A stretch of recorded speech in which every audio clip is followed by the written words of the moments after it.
What if everything you think you know is built on contradictions?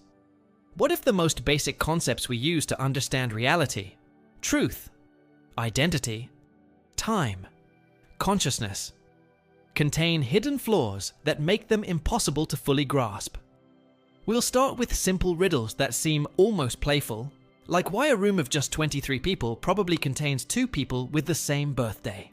But as we climb through each level, the contradictions will cut deeper, questioning whether you can ever truly know yourself, whether your choices are really free, and whether meaning itself is possible in an indifferent universe. Some of these paradoxes have puzzled the greatest minds in history. Others emerge from cutting-edge science and technology. All of them will leave you seeing the world differently than when we began. So settle in, let your mind relax, and prepare to discover that the most profound truths often come disguised as impossible contradictions. The journey through 100 paradoxes starts now. The birthday paradox. Welcome to level 1 of 100 paradoxes. Imagine you're at a party with just 23 people. What are the odds that 2 of them share the same birthday? Your intuition whispers that it's quite unlikely. After all, there are 365 days in a year, and only 23 people in the room. But here's where our minds play tricks on us. The actual probability is over 50%, more than half the time. 2 people will indeed share a birthday. This seems impossible at first glance. The confusion comes from how we think about the problem. We're not asking if someone shares your specific birthday. We're asking if any 2 people among all possible pairs share any birthday. With 23 people, there are 253 different pairs of people who could match. Mathematically, it's easier to calculate the chance that everyone has different birthdays than subtract from 1.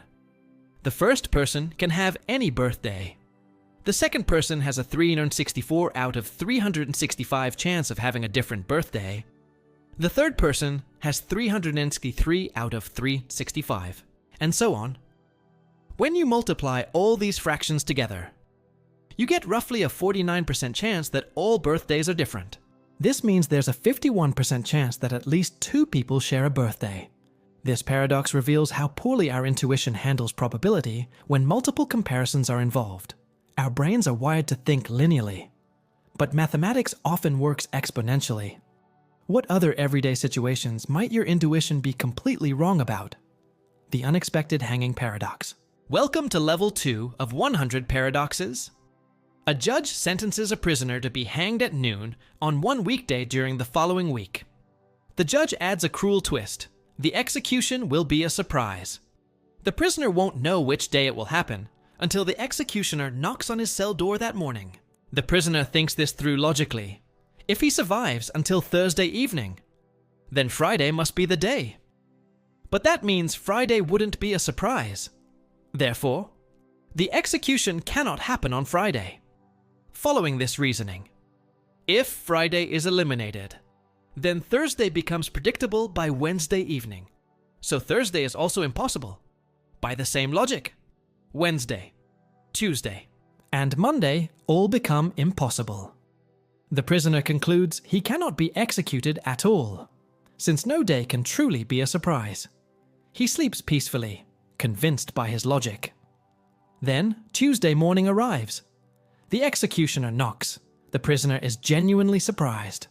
The execution proceeds as planned, fulfilling the judge's conditions perfectly. This paradox exposes the gap between logical reasoning and reality. The prisoner's deduction seems flawless, yet it leads to a contradiction. Some philosophers argue the problem lies in self-reference. Others suggest that surprise cannot be precisely defined in logical terms. The paradox might also reveal the limits of prediction. Even perfect logical reasoning cannot always account for the complexity of real situations. Perhaps true surprise exists in the spaces between our certainties. How often does your logical reasoning blind you to unexpected possibilities? Achilles and the tortoise paradox.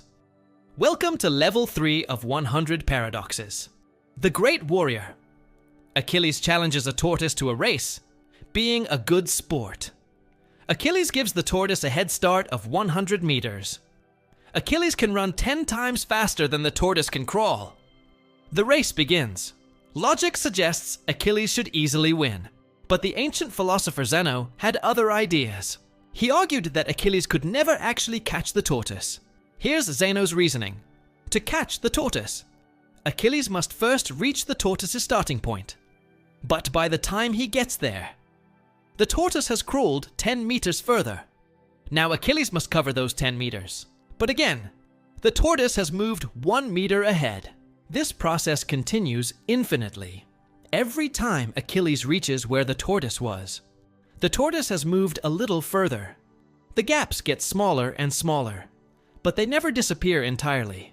Mathematically, this creates an infinite series of distances that Achilles must cover. Even though each distance is smaller than the last, there are infinitely many of them. How can anyone complete an infinite number of tasks? Modern mathematics resolves this through the concept of convergent series. The infinite sum of decreasing distances equals a finite number. Achilles does catch the tortoise after running exactly 111.11 meters in 11.11 seconds. But Zeno's deeper point remains haunting. Motion itself seems to require completing infinitely many subtasks. How does anything ever move at all? What other everyday actions might secretly involve completing infinite processes? The Ship of Theseus. Welcome to level 4 of 100 Paradoxes.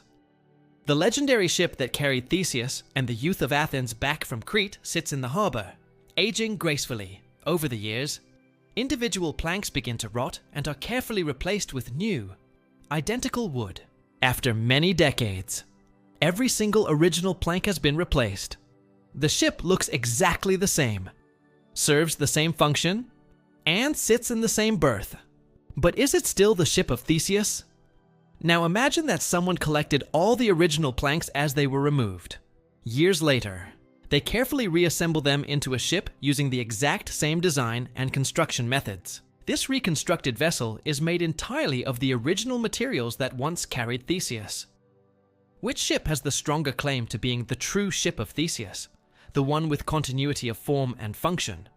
Or the one with continuity of material?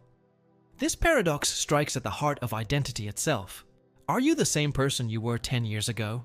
Your body has replaced nearly every cell. Your thoughts and beliefs may have changed dramatically, yet something essential seems to persist through time. Some philosophers argue that identity lies in continuity of experience and memory. Others insist that physical continuity matters most. Still others suggest that identity is simply a useful fiction we tell ourselves. The paradox applies beyond philosophy. Companies replace employees but keep their names. Countries change borders and populations but maintain their identities. Even our own bodies are ships of Theseus, constantly replacing their parts. What makes you, you, when everything about you is always changing? Russell's Barber Paradox. Welcome to level 5 of 100 Paradoxes. In a small town, there lives a barber who has a very specific rule. He shaves all and only those men who do not shave themselves. This seems like a perfectly reasonable arrangement for everyone in the town. But then we must ask the crucial question: who shaves the barber himself?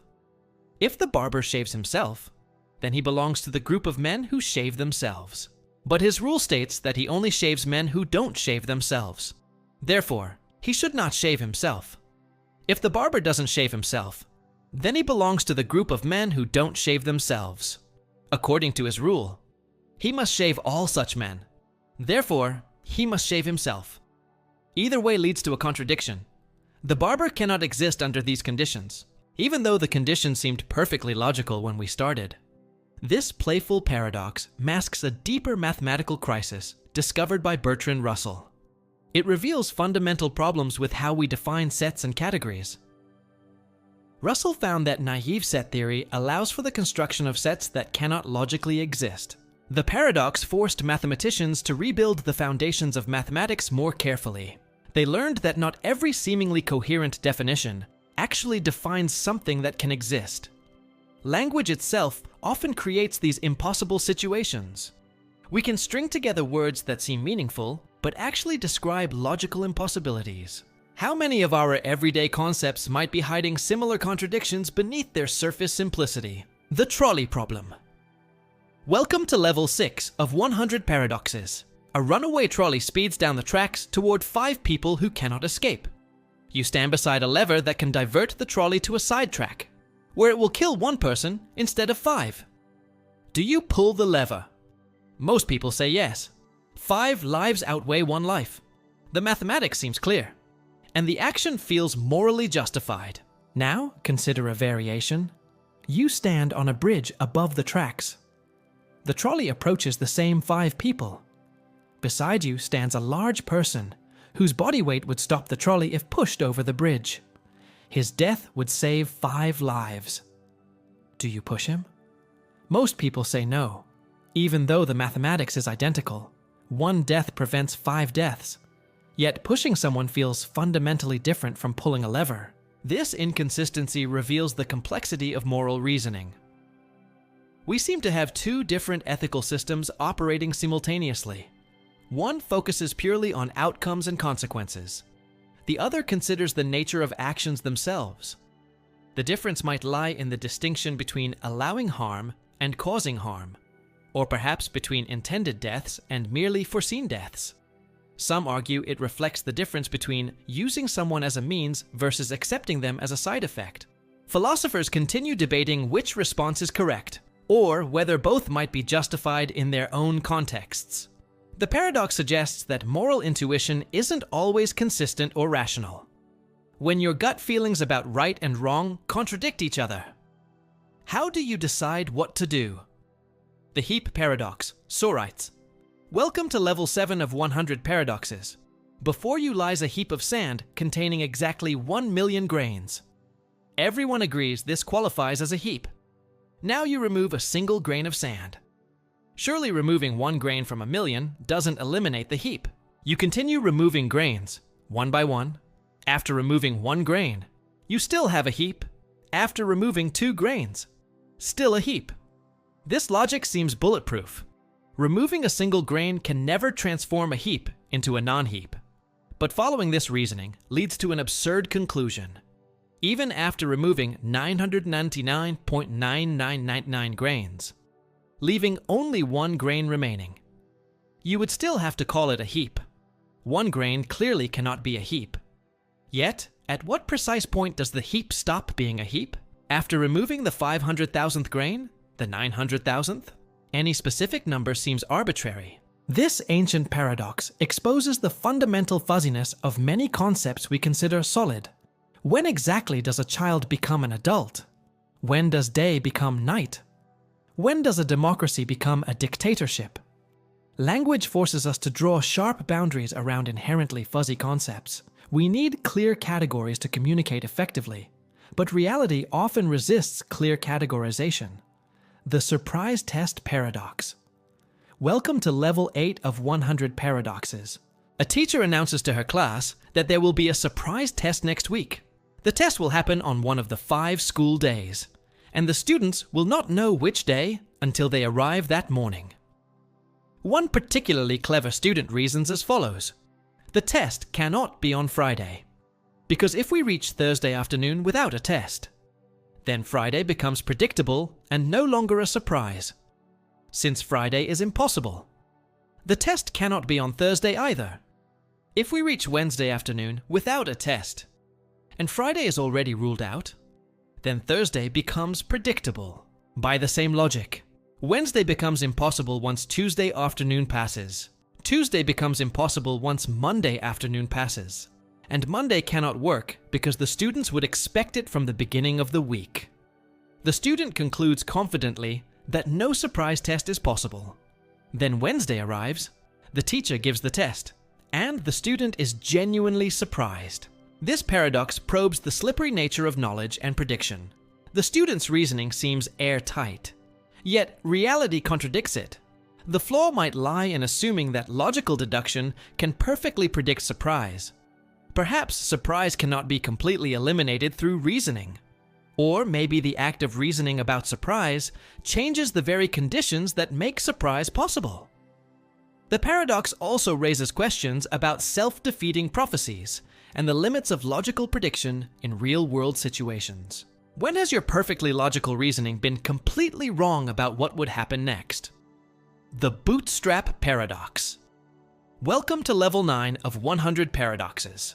A time traveler journeys back to meet Shakespeare and discovers, to his horror, that the great playwright doesn't exist.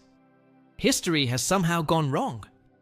Panicking about the lost literary heritage, the traveler decides to become Shakespeare himself.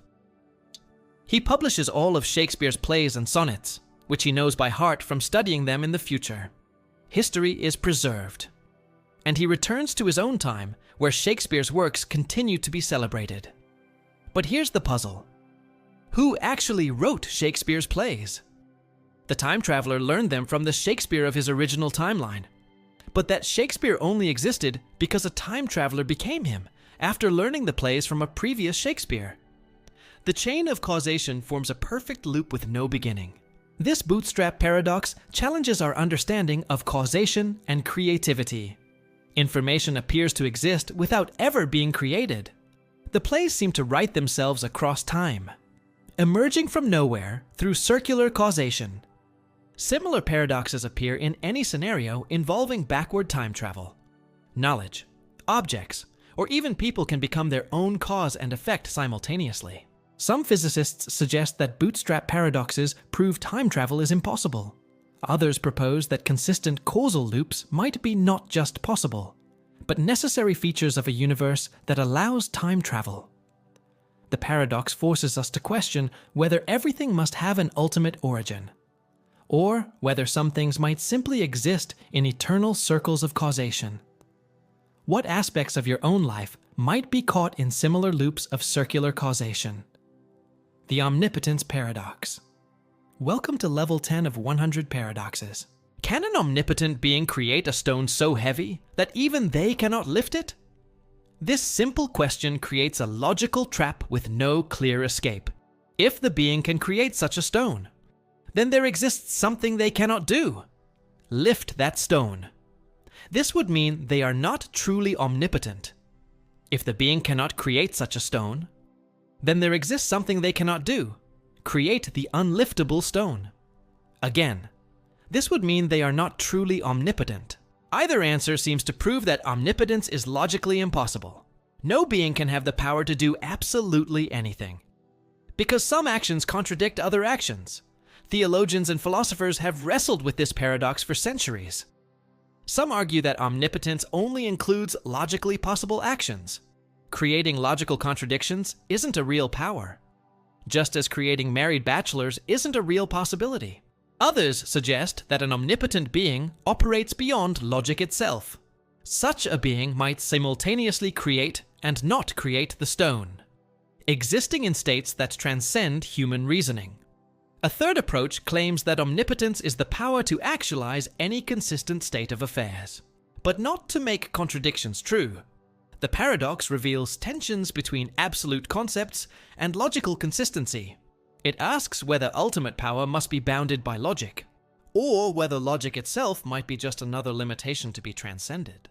What other seemingly absolute concepts might contain their own logical contradictions? The paradox of the ravens. Welcome to Level 11 of 100 Paradoxes. A scientist wants to test the hypothesis that all ravens are black. The straightforward approach would be to examine ravens and check their color. Each black raven found provides evidence supporting the hypothesis. But logically, all ravens are black is equivalent to all non-black things are non-ravens. These statements have identical truth conditions, so finding non-black non-ravens should also support the original hypothesis about ravens. This means that observing a white shoe provides evidence that all ravens are black. A red apple supports the hypothesis. A blue car strengthens the case. Every non-black object that isn't a raven somehow confirms that ravens are black. This seems absurd. How can looking at your white ceiling provide evidence about the color of birds you've never seen? The paradox emerges from a conflict between formal logic and intuitive reasoning about evidence. Logically, the inference appears sound. Intuitively, it feels completely wrong. One resolution suggests that white shoes do provide evidence about ravens, but the evidence is negligibly small. The universe contains vastly more non-black non-ravens than ravens, so each individual observation contributes almost nothing. Another approach argues that evidence depends on the context of inquiry. Observing ravens in raven-relevant contexts provides meaningful evidence, while observing shoes in shoe-relevant contexts doesn't. The paradox highlights deep questions about what constitutes genuine evidence and how formal logic relates to scientific reasoning. How often might your search for evidence in one area accidentally provide support for completely unrelated conclusions? The paradox of fiction. Welcome to level 12 of 100 paradoxes. You read a novel about a character who suffers terrible tragedy. You feel genuine sadness, perhaps even shed tears. Your emotional response is real and meaningful, yet you know perfectly well that the character doesn't exist. This creates a puzzling situation. How can you have authentic emotional responses to people and events that you know are fictional? It seems that emotions require beliefs. To fear something, you must believe it poses a threat. To feel sad about something, you must believe something unfortunate has happened, but you don't believe the fictional events actually occurred. Perhaps when reading fiction, you temporarily suspend your disbelief and genuinely believe in the story world. But this doesn't match the phenomenology of reading. You remain aware that you're reading fiction throughout the experience. Maybe emotions don't actually require beliefs, but can be triggered by mere thoughts or imaginings. Yet this seems to make emotions uncomfortably disconnected from reality and truth. Another possibility is that you're not really responding to the fictional character, but to the real possibility that such tragedies could happen to real people. Your emotions concern the universal human condition, not the specific fictional instance. Some philosophers argue that fiction allows us to practice emotional responses in a safe environment. Others suggest that fictional emotions are simply different from real-world emotions, even though they feel similar. The paradox forces us to examine the relationship between emotion, belief, and imagination. What does your ability to cry at movies reveal about the nature of your emotional life? The paradox of analysis. Welcome to level 13 of 100 paradoxes. A philosopher attempts to analyze the concept of knowledge, proposing that knowledge is justified true belief. If this analysis is correct, then the statement knowledge is justified true belief should be informative and enlightening. But here's the problem.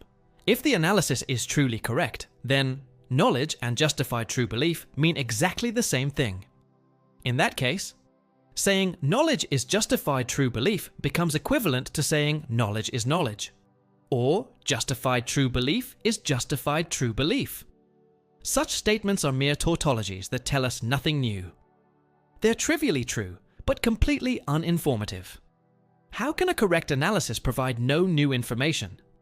On the other hand, if the analysis does provide new information, then knowledge and justified true belief cannot mean exactly the same thing. This would make the analysis incorrect. So either the analysis is correct but uninformative, or informative but incorrect. It seems impossible for philosophical analysis to be both correct and enlightening. This paradox strikes at the heart of conceptual analysis itself. It suggests that either we're wasting our time analyzing concepts, or we're fundamentally misunderstanding what analysis is supposed to accomplish. Some philosophers respond by distinguishing between meaning and reference. Others argue for more complex theories of information and understanding. Still others abandon analysis altogether in favor of different philosophical methods. The paradox reveals deep tensions between discovery and definition in intellectual inquiry. When you learn something new about a familiar concept, are you discovering hidden truths or just adopting new definitions? The paradox of tolerance. Welcome to level 14 of 100 paradoxes. A society committed to tolerance faces a dilemma when confronted with intolerant groups. Should a tolerant society tolerate intolerance itself? If the society tolerates intolerant groups, those groups may gain power and suppress tolerance entirely. Unlimited tolerance could lead to its own destruction by allowing intolerant forces to flourish and eventually dominate. But if the society refuses to tolerate intolerant groups, then it has abandoned the principle of tolerance. A society that selectively tolerates only certain viewpoints is no longer truly tolerant. This creates a logical trap. Pure tolerance seems to require its own abandonment, while impure tolerance contradicts its fundamental principle. The philosopher Karl Popper suggested that tolerance should not be unlimited. A tolerant society should refuse to tolerate those who are themselves intolerant, especially when they resort to violence or suppress rational debate. Others argue for a more nuanced approach, distinguishing between tolerating intolerant beliefs and tolerating intolerant actions. Society might allow people to hold intolerant views while preventing them from acting on those views in harmful ways. A third perspective suggests that tolerance itself is not the ultimate value. Perhaps tolerance serves higher goals like human flourishing or social cooperation, and should be limited when it conflicts with those deeper purposes. The paradox forces us to examine whether any principle can be applied absolutely without undermining itself. What other values that you hold dear might contain the seeds of their own contradiction? The lottery paradox. Welcome to level 15 of 100 paradoxes. A fair lottery has 1 million tickets, and exactly one will win. You hold ticket number 1. It's rational to believe that ticket 1 will not win. Since the probability is 999,999 out of 1 million. By the same reasoning, it's rational to believe that ticket 2 will not win, and ticket 3 will not win. In fact, for every individual ticket, it's rational to believe that ticket will not win. If you apply this reasoning consistently, you end up believing that no ticket will win the lottery. But this contradicts your knowledge that exactly one ticket must win. The paradox arises from the principle that it's rational to believe what is highly probable. For each individual ticket, losing is highly probable. Yet the conjunction of all these highly probable beliefs yields an impossible conclusion. This reflects a broader problem about belief and uncertainty.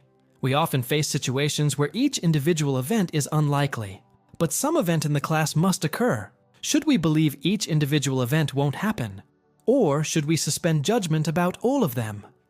Some philosophers argue that we should lower our confidence threshold for belief in lottery contexts. Others suggest that rational belief doesn't aggregate in simple ways across multiple propositions. A third approach distinguishes between practical reasoning and theoretical reasoning, suggesting different standards of evidence for different purposes. The paradox reveals tensions between local rationality, judging each case individually, and global rationality, maintaining consistent overall beliefs. How often do your individual judgments combine to create beliefs you know cannot be true? The paradox of the heap of sand. Welcome to level 16 of 100 paradoxes. Two travelers discover identical piles of sand in the desert. Each pile contains exactly 50,000 grains. They agree that both piles clearly qualify as heaps. The first traveler begins removing grains from his pile one at a time. After removing 1 grain, he still has a heap. After removing 2 grains, still a heap. This continues for hours. Meanwhile, the second traveler removes exactly half his pile in one swift action, leaving 25,000 grains. Everyone would still call this a heap. Now, here's the strange part. The first traveler, removing grains individually, reaches a point where observers disagree about whether his pile is still a heap. Maybe at 5,000 grains, or 1,000 grains. The classification becomes uncertain. But the second traveler never encountered this uncertainty by removing many grains at once. He avoided the fuzzy boundary region entirely.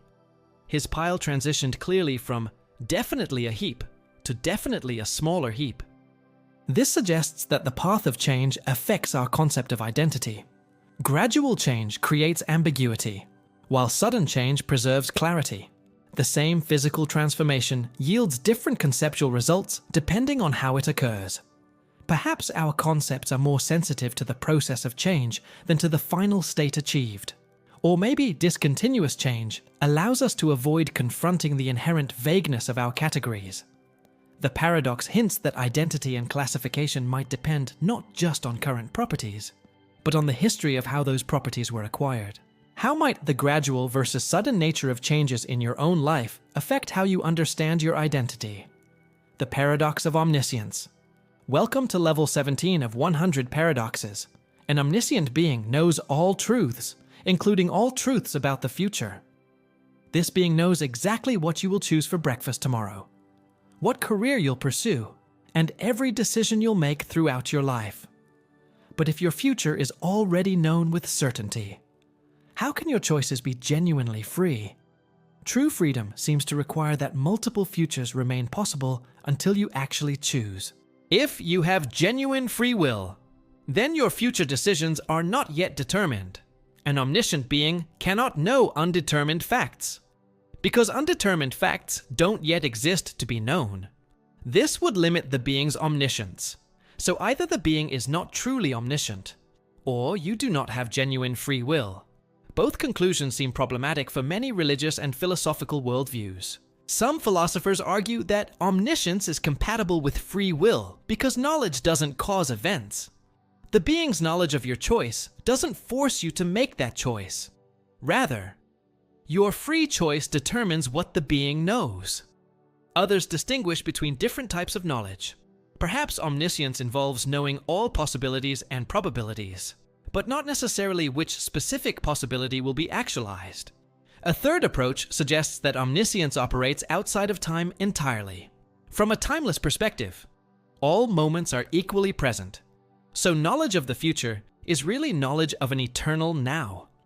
The paradox forces us to examine the relationship between knowledge, causation, and human freedom.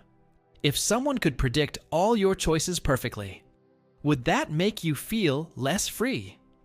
Even if their prediction didn't influence your decision? The paradox of value. Welcome to level 18 of 100 paradoxes. Water is essential for human survival, yet it costs almost nothing in most places. Diamonds serve no vital function, yet they command enormous prices. This inverse relationship between usefulness and cost has puzzled economists for centuries. The paradox seems to suggest that markets fail to reflect true value. The most valuable things should cost the most. But reality appears backwards. How can something essential be cheap, while something frivolous is expensive? Classical economists eventually resolved this through the distinction between total utility and marginal utility. Water has enormous total utility because life depends on it, but low marginal utility because we have so much of it available. The last glass of water you drink provides much less additional benefit than the first glass.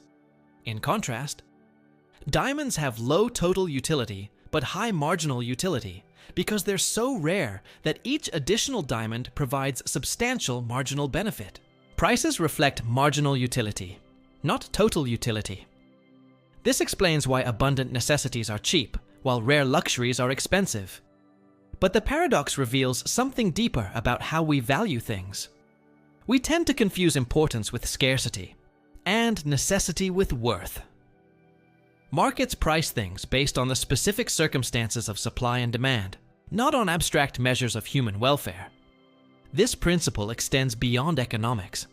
People often undervalue abundant blessings like health, friendship, or peace while obsessing over rare achievements like fame or wealth. The resolution suggests that value is always contextual and relational, never absolute or intrinsic. What essential things in your life do you undervalue simply because you have easy access to them? The paradox of perfection. Welcome to level 19 of 100 paradoxes. Imagine a perfect circle. By definition, every point on its circumference is exactly the same distance from the center. This perfect circle has infinite mathematical precision and flawless geometric properties. Now try to draw this perfect circle. Immediately, you encounter problems. Any physical line has width, but a true circle is one-dimensional. Any drawing tool introduces imperfections. Any surface has texture that disrupts perfect smoothness. The more precisely you try to draw the circle, the more obvious its imperfections become. Under sufficient magnification, even the best circle reveals jagged edges, inconsistent width, and countless deviations from mathematical perfection. So, Perfect circles exist in mathematics, but cannot exist in physical reality. Yet without physical reality, what kind of existence do mathematical objects really have? This paradox extends to all idealized concepts. Perfect justice, perfect beauty, perfect love. We can conceive of these things, but we can never encounter them directly. They exist as ideas toward which reality can only approximate. Perhaps perfection serves as a necessary fiction that allows us to recognize and improve imperfection. Or maybe perfection represents genuine features of abstract reality that transcend the physical world. Some philosophers argue that perfection is a category mistake. We shouldn't expect abstract concepts to have the same kind of existence as physical objects. Others insist that perfect forms are more real than their imperfect physical manifestations. The paradox forces us to examine the relationship between idealization and reality, and between mathematical precision and physical existence. What role do impossible ideals play in shaping your understanding of possible realities? The paradox of self-deception. Welcome to level 20 of 100 paradoxes. A man convinces himself that his wife still loves him. Despite overwhelming evidence to the contrary, he genuinely believes this falsehood and acts accordingly.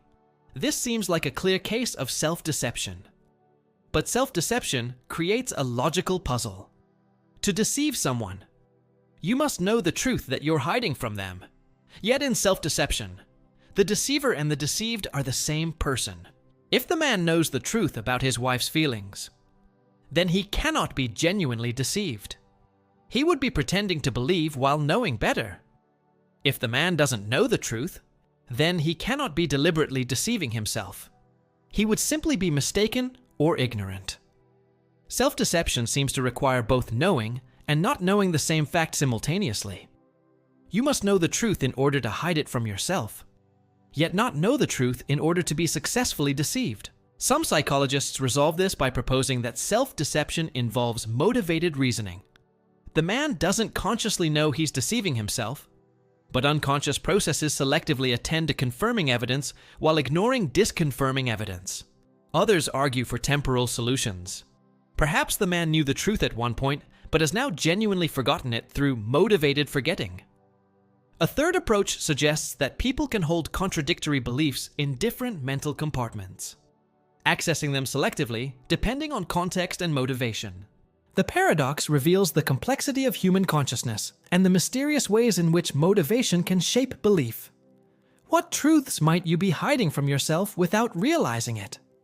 The paradox of democratic participation. Welcome to level 21 of 100 paradoxes. In a democracy with millions of voters, your single vote has virtually no chance of affecting the outcome of an election. The probability that your vote will be the deciding factor approaches zero in any large-scale election. Given this mathematical reality, voting appears to be an irrational act. It costs you time and effort while providing no meaningful benefit. The outcome will be the same whether you vote or not. Yet, if everyone reasoned this way, no one would vote, and democracy would collapse. The system depends on mass participation. Even though participation appears individually irrational, this creates a paradox of collective action. What's rational for individuals is disastrous for the group. The very reasoning that makes voting seem pointless would, if widely adopted, make voting crucially important. Some resolve this by arguing that people vote for reasons beyond influencing outcomes. Voting expresses values, fulfills civic duty, or provides psychological satisfaction. These benefits might justify the costs even when electoral impact is negligible. Others suggest that rational voting involves considering not just the probability of affecting outcomes, but also the magnitude of potential consequences. Even a tiny chance of influencing a major election might justify participation. A third approach focuses on rule following rather than outcome maximizing. Perhaps rational people ask, what if everyone did this? Rather than, what will this specific action accomplish? The paradox illuminates tensions between individual rationality and collective welfare across many domains beyond politics. How many of your daily actions would become pointless if everyone else stopped doing them too? The paradox of moral progress. Welcome to Level 22 of 100 Paradoxes. Throughout history, moral views have changed dramatically. Slavery was once widely accepted, but is now universally condemned. Women's rights have expanded enormously. Animal welfare has gained increasing recognition. These changes are typically described as moral progress, movement toward greater truth, justice, or enlightenment. But this creates a logical problem. If our current moral views represent progress over past views, then our current views must be more correct than past views. But if moral views can change so dramatically over time, why should we expect our current views to be any more reliable than past views that we now reject? Future generations might judge our moral beliefs as harshly as we judge those of our ancestors. They might condemn practices we consider acceptable, or embrace practices we consider wrong. This suggests that moral progress might be an illusion. Perhaps moral views simply change without getting better or worse. What we call progress might just be change described from our own biased perspective. But abandoning the concept of moral progress seems to undermine efforts at moral reform. If there's no objective moral truth to discover, why work to change moral practices at all? Some philosophers argue that moral progress can be real, even if our current views aren't final truths. Progress might involve better methods of moral reasoning, even if we haven't reached perfect conclusions. Others suggest that moral progress consists in expanding the circle of moral consideration, including more beings within the scope of moral concern. The paradox forces us to examine whether moral improvement is possible or merely apparent. How can you commit to moral principles while remaining open to the possibility that those principles are fundamentally wrong? The paradox of confirmation. Welcome to Level 23 of 100 Paradoxes. A scientist tests the hypothesis that all swans are white by observing swans. Each white swan encountered provides confirming evidence for the hypothesis. This seems like straightforward scientific reasoning, but consider what happens when the scientist encounters a black swan. This observation clearly disconfirms the hypothesis that all swans are white. The hypothesis is proven false by a single counterexample. Here's the puzzle. Finding white swans can only provide weak confirming evidence, since the hypothesis could still be false. But finding a single black swan provides decisive disconfirming evidence, proving the hypothesis definitely false. This asymmetry seems to suggest that negative evidence is more powerful than positive evidence. Falsification appears more logically decisive than confirmation. But if positive evidence is always weak, while negative evidence is always strong, how do we ever gain confidence in scientific theories? We can only prove theories wrong, never prove them right. This leads to an even deeper problem. If confirmation is logically impossible, then all our accepted scientific theories are merely unrefuted conjectures. We have no rational basis for believing them more likely to be true than false. Some philosophers embrace this conclusion, arguing that science progresses through bold conjectures and severe attempts at refutation. Others develop more sophisticated theories of confirmation that allow positive evidence to provide genuine support. Bayesian approaches suggest that evidence can increase the probability of hypotheses, even if it cannot prove them with certainty. Each white swan might make the all swans are white hypothesis slightly more probable, even though it remains fallible. The paradox reveals fundamental questions about the logic of scientific inference and the nature of empirical support. What would it mean for your beliefs about the world if positive evidence could never make anything more likely to be true? The paradox of moral luck. Welcome to Level 24 of 100 Paradoxes. Two equally reckless drivers speed through a school zone. Both drive at identical speeds. Both ignore the same traffic laws. Both show the same disregard for safety. Their intentions and actions are morally equivalent, but luck intervenes. The first driver arrives just as school lets out. A child runs into the street and is killed. The second driver arrives 5 minutes later when the street is empty. No one is harmed. Society judges these drivers very differently. The first faces charges of vehicular manslaughter and severe moral condemnation. The second receives a minor traffic ticket and social disapproval. Yet their moral choices were identical. This seems to violate a fundamental principle of ethics. People should be judged based on their choices and intentions, not on unforeseeable consequences beyond their control. But the paradox runs deeper. Even our choices and intentions are shaped by factors beyond our control. The first driver's recklessness might stem from a difficult childhood, genetic predispositions, or cultural influences he never chose, if we trace back the causal chain far enough. Every action seems to result from factors the person didn't ultimately choose. This threatens to make moral responsibility impossible. Some philosophers argue that moral luck is inevitable and we must accept it. Others insist that true moral assessment must abstract away from luck entirely, focusing only on what people could reasonably control. A third approach suggests that moral responsibility is a social construct that serves practical purposes, even if it doesn't correspond to ultimate metaphysical truth. The paradox forces us to examine how much control we actually have over our moral standing. How much of what you're praised or blamed for actually depends on circumstances beyond your control? The paradox of the unexpected virtue. Welcome to level 25 of 100 paradoxes. A teacher wants to surprise her students with an unexpected lesson about virtue.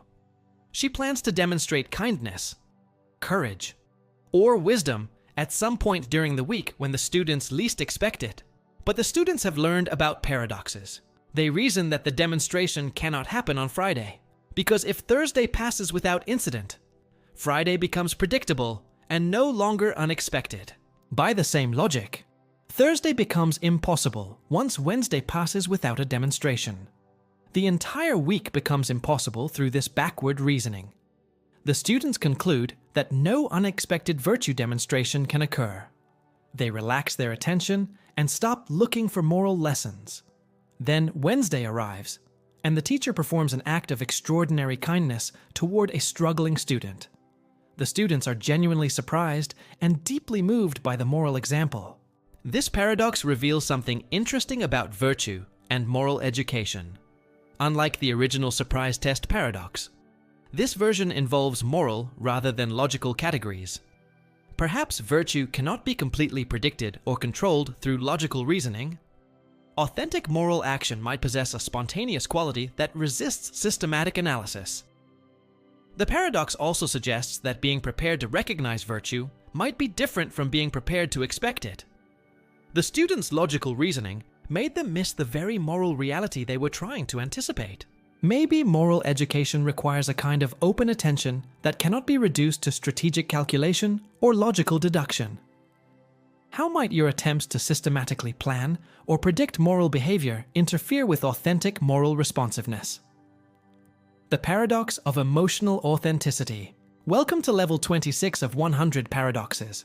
A person decides to become more emotionally authentic, expressing their true feelings rather than hiding behind social conventions.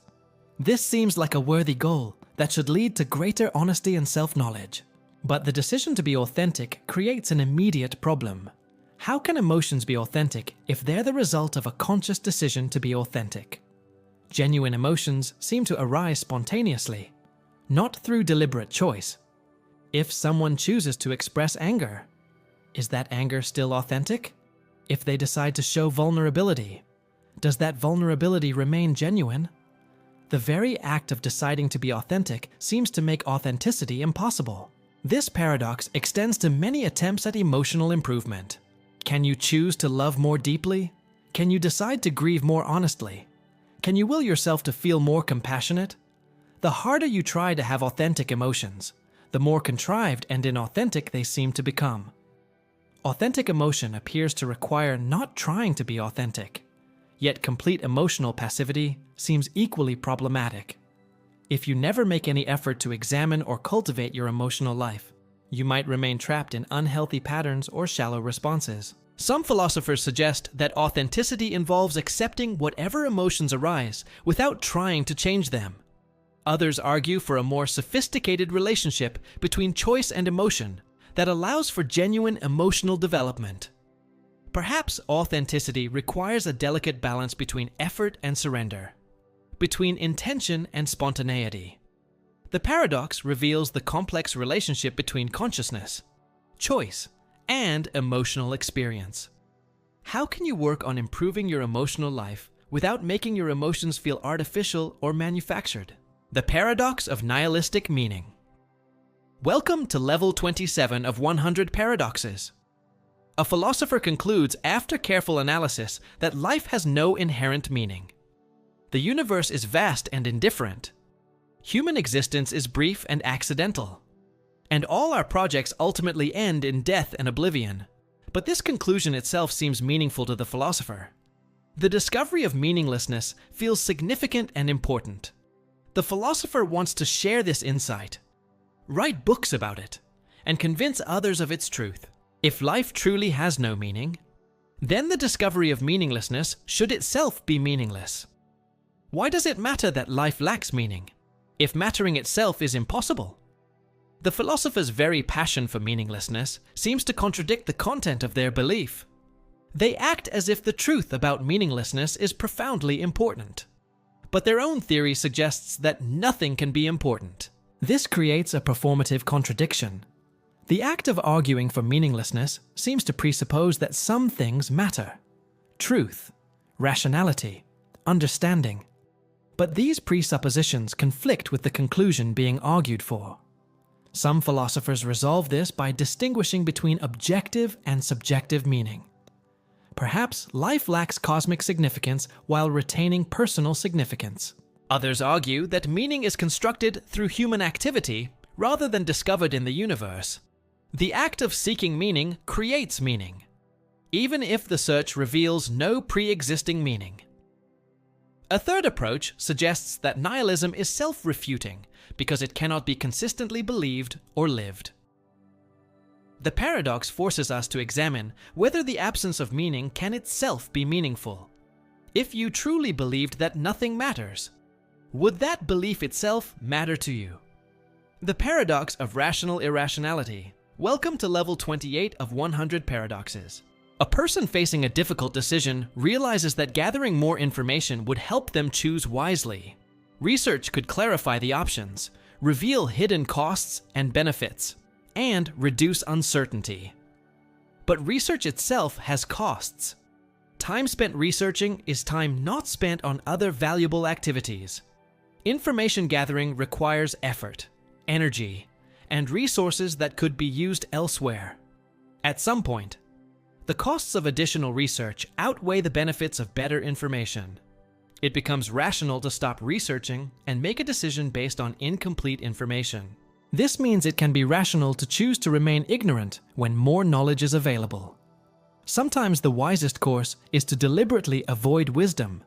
The paradox deepens when we consider meta levels of analysis. How much research should you do to determine the optimal amount of research? How much time should you spend deciding how much time to spend deciding? Each level of analysis requires its own cost-benefit calculation, leading to an infinite regress of meta-decisions. At some point, you must simply stop analyzing and start acting. This suggests that perfect rationality is self-defeating. The fully rational person would spend all their time calculating the optimal allocation of time and never actually accomplish anything. Practical rationality requires accepting some level of irrationality, making decisions without complete information, trusting intuition, and avoiding infinite regress of analysis. The paradox reveals tensions between ideal and practical reason, and between optimization and action. How do you decide when you've thought about something enough to make a good decision? The paradox of future persons. Welcome to level 29 of 100 paradoxes. Consider policies that will affect future generations. Environmental protection, national debt, infrastructure investment. These policies seem morally important because they will impact people who don't yet exist, but will exist someday. But here's a puzzle. The specific people who will exist in the future depend partly on the policies we choose today. Environmental policies will influence where people live, whom they meet, and when they have children. These factors determine which particular individuals come into existence. If we choose more environmentally protective policies, one set of people will exist in 2100. If we choose less protective policies, a completely different set of people will exist. The actual individuals in these two futures share no overlap. This means we cannot make future people better or worse off, because there are no fixed future people to be affected. Our choices determine who exists, not just how well those people live. Can we wrong people by bringing them into existence? If someone's life is worth living, but not optimal, have we harmed them by creating them rather than creating someone else who would have had a better life? If not, then it seems we have no obligations to future generations, since we cannot harm specific future persons. If so, then existence itself becomes a kind of moral harm whenever it's not the best possible existence. The paradox challenges basic assumptions about intergenerational ethics and the foundation of obligations to future people. What do we owe to people who might exist, when our choices determine whether they exist at all? The paradox of moral expertise. Welcome to level 30 of 100 paradoxes. Some people seem better at moral reasoning than others. They think more clearly about ethical issues, recognize moral considerations others miss, and make more consistently good moral judgments. This suggests that moral expertise is possible, but moral expertise creates an uncomfortable implication. If some people are moral experts, while others are moral novices, should novices defer to experts on moral questions? In other domains, this makes sense. Non-experts reasonably defer to medical experts about health, to scientific experts about empirical facts, and to technical experts about specialized problems. But moral deference feels different. When you defer to a moral expert, you're outsourcing your moral agency itself. You're letting someone else determine what you should do, what values you should hold, and how you should live. This seems to violate the autonomy and authenticity that many consider essential to moral life. Morality appears to require taking personal responsibility for your choices, not just following expert advice. Yet, if moral expertise is real, then insisting on moral autonomy might lead to worse moral outcomes. A morally inexpert person acting autonomously might cause more harm than the same person deferring to moral experts. Some philosophers argue that moral expertise is impossible because moral judgment is inherently personal and contextual. Others accept moral expertise but limit its scope to certain technical moral questions. A third approach suggests that moral experts can provide better reasoning and information, but each person must ultimately make their own moral decisions. The paradox forces us to examine the relationship between moral knowledge, moral authority, and moral responsibility. When, if ever, should you let someone else tell you what's right and wrong? The paradox of causal overdetermination. Welcome to level 31 of 100 paradoxes. A firing squad of 10 expert marksmen simultaneously shoots a prisoner. Each bullet would be fatal on its own. All 10 bullets hit simultaneously, and the prisoner dies instantly. Who caused the prisoner's death? Each marksman fired a bullet that would have been sufficient to kill the prisoner. Yet no single marksman was necessary for the death, since the other 9 bullets would have accomplished the same result. If causation requires necessity, then no individual marksman caused the death. But this seems wrong. Surely they all participated in causing the death. If causation doesn't require necessity, then we need a different account of what makes something a cause. But most alternative accounts create other problems. This paradox of causal overdetermination extends far beyond firing squads. In complex systems, many factors often contribute to outcomes in ways that make it difficult to identify individual causes. Economic recessions, environmental disasters, and social movements typically result from multiple sufficient causes operating simultaneously. No single factor is necessary, yet all seem causally relevant. The legal system struggles with similar issues when multiple parties contribute to harm. How do we assign responsibility when several actors each do enough to cause the damage alone?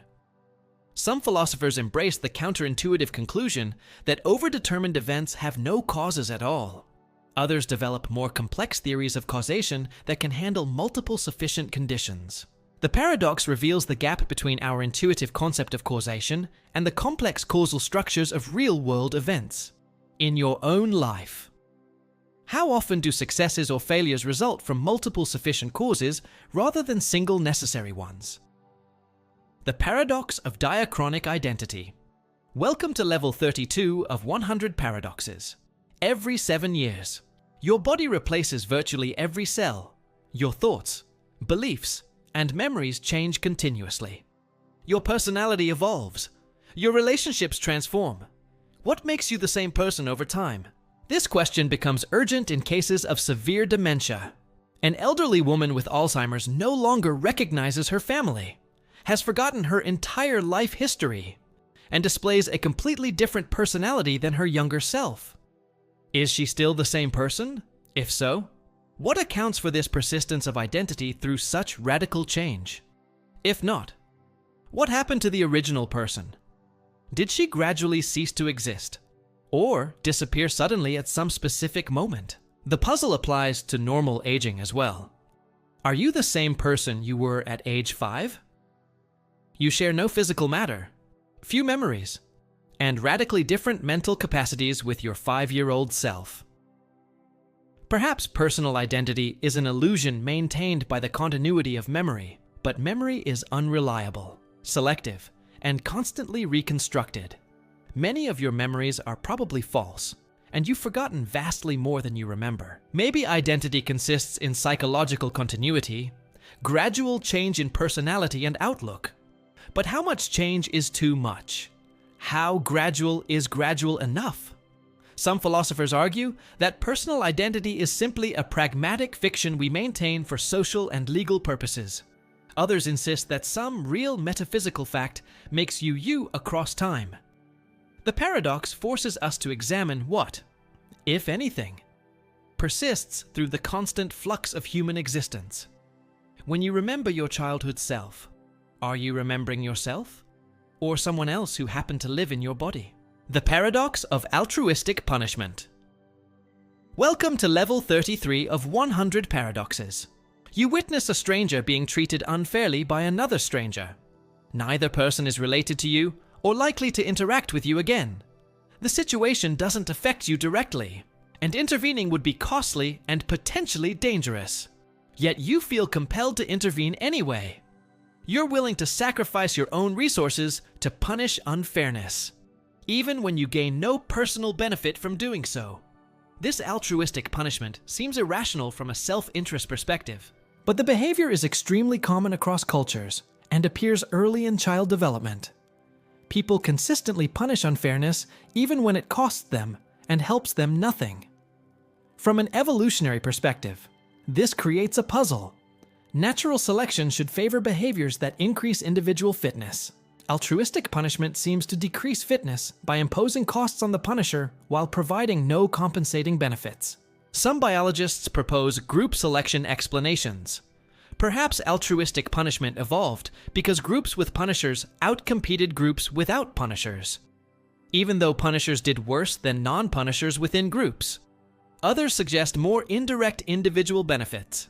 Altruistic punishment might signal moral character, build reputation, or establish social relationships that provide future advantages.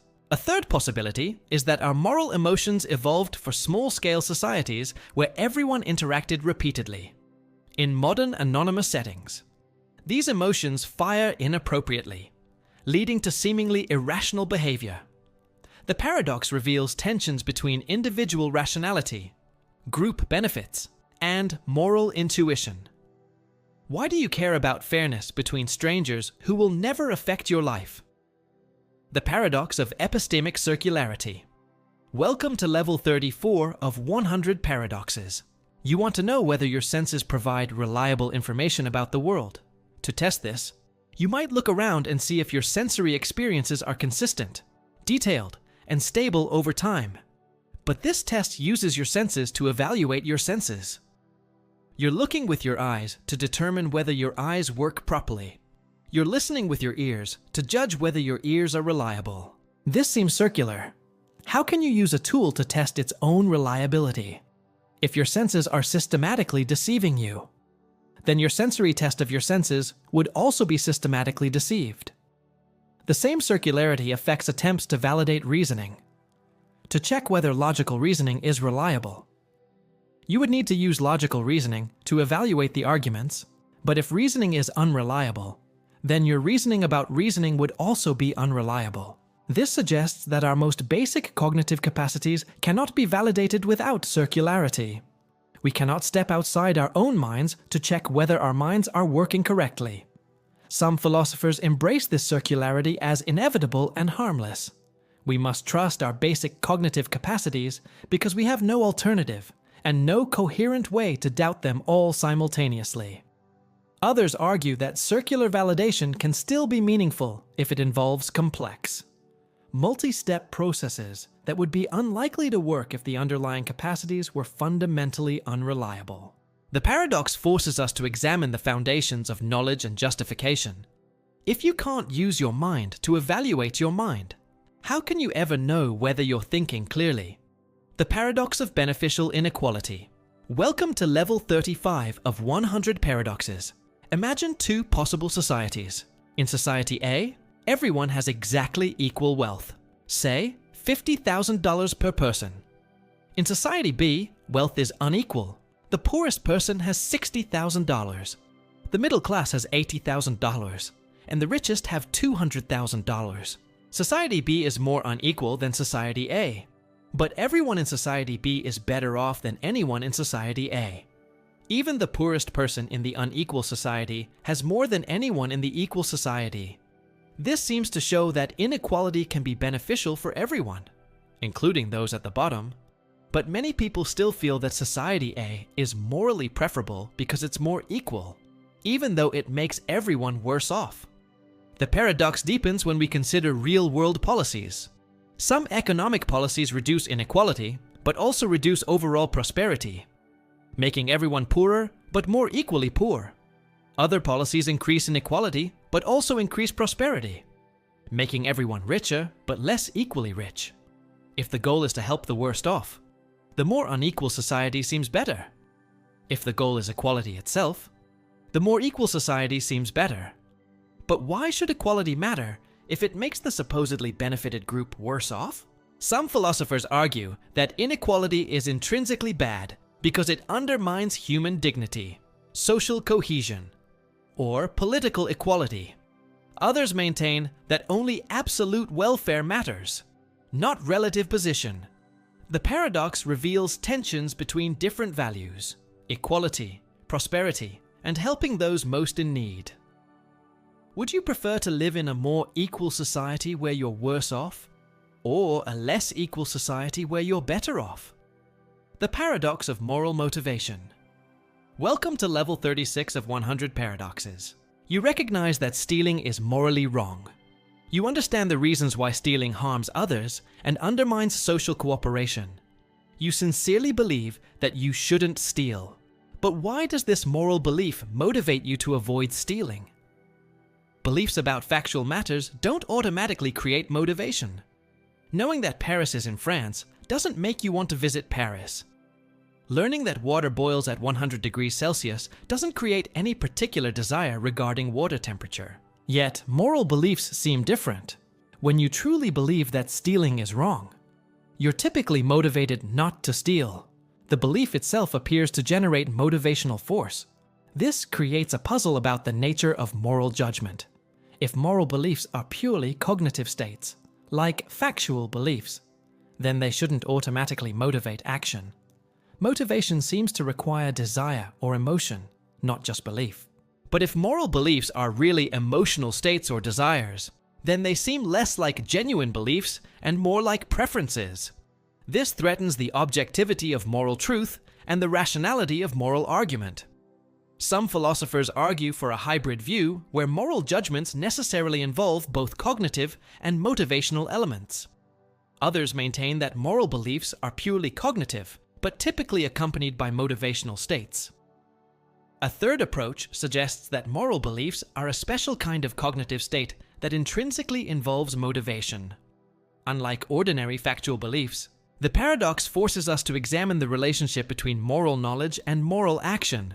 Why does believing that something is right or wrong tend to make you want to act accordingly? The paradox of moral disagreement. Welcome to level 37 of 100 paradoxes. People disagree about moral issues more persistently and fundamentally than about most other topics. Even thoughtful, informed, and well-intentioned people often reach opposite conclusions about abortion, capital punishment, animal rights, and economic justice. But moral disagreement seems different from other kinds of disagreement. When scientists disagree about empirical facts, they typically expect that further evidence will eventually resolve the dispute. When people disagree about matters of taste, they often acknowledge that different preferences are equally valid. Moral disagreement feels different. Each side typically believes that the other side is objectively mistaken, not just different. Yet the persistence of disagreement suggests that moral truth, if it exists, is remarkably difficult to discover. This creates a puzzle about the status of moral truth. If there are objective moral facts, why is moral knowledge so much harder to achieve than scientific knowledge? If there are no objective moral facts, why does moral disagreement feel so different from disagreement about taste? Some philosophers argue that moral disagreement is evidence against moral realism. If moral facts existed, we would expect more convergence among reasonable people investigating moral questions. Others maintain that moral truth exists, but is complex and difficult to discern. Moral disagreement might reflect the inherent difficulty of moral reasoning rather than the absence of moral truth. A third view suggests that moral disagreement often stems from different underlying values rather than different beliefs about shared values. The paradox forces us to examine what moral disagreement reveals about the nature of morality itself. When you disagree morally with someone you respect, what does that disagreement mean? The paradox of procreation. Welcome to level 38 of 100 paradoxes. Before a child exists, they cannot be benefited or harmed by the decision to create them.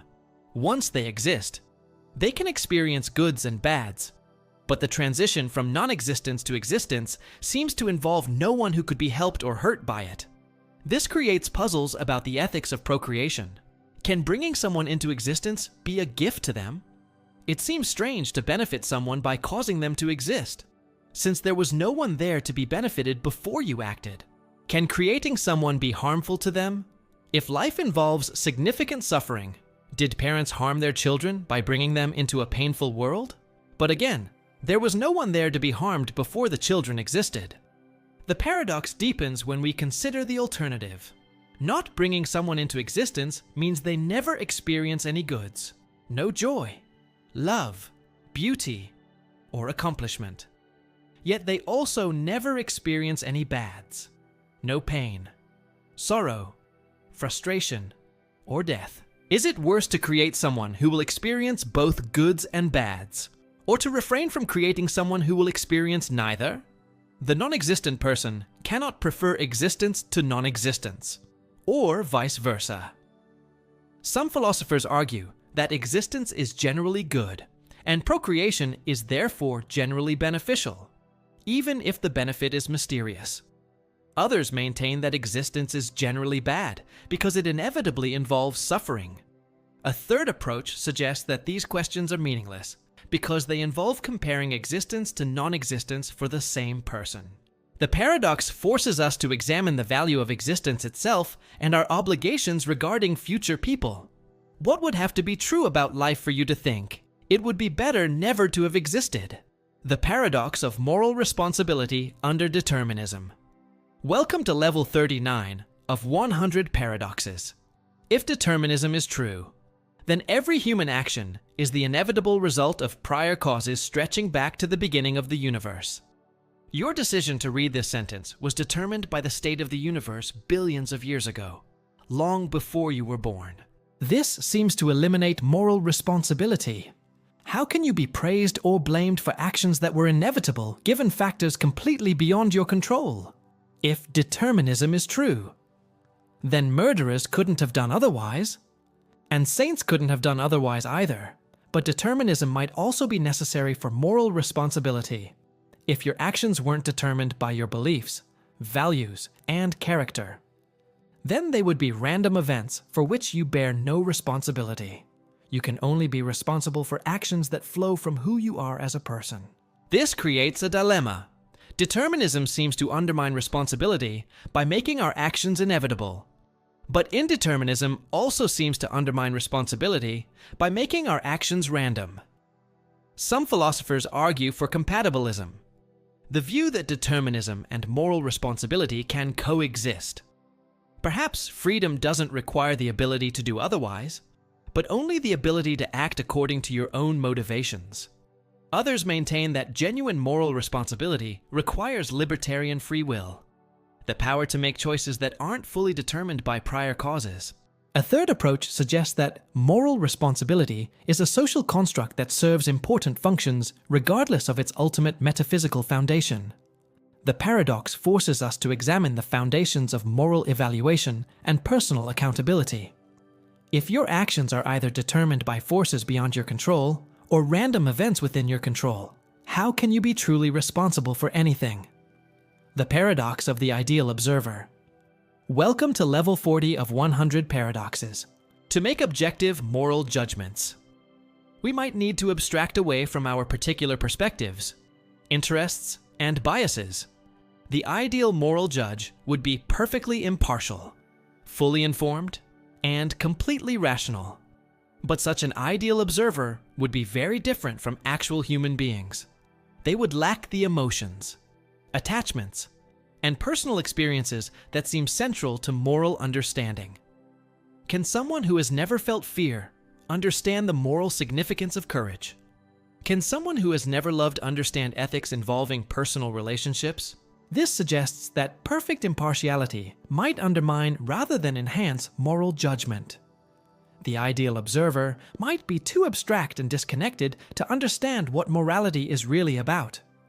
Yet maintaining particular perspectives seems to introduce bias and prejudice into moral reasoning. Your judgments about economic policy are influenced by your class position. Your views about gender issues are shaped by your gender identity. Your opinions about racial matters reflect your racial experience. This creates a dilemma. Particular perspectives seem necessary for moral understanding, but also seem to corrupt moral objectivity. Complete impartiality might eliminate bias, but also eliminate moral insight. Some philosophers argue that moral objectivity requires multiple perspectives rather than no perspective. Others maintain that impartiality remains the ideal, even if it's difficult to achieve.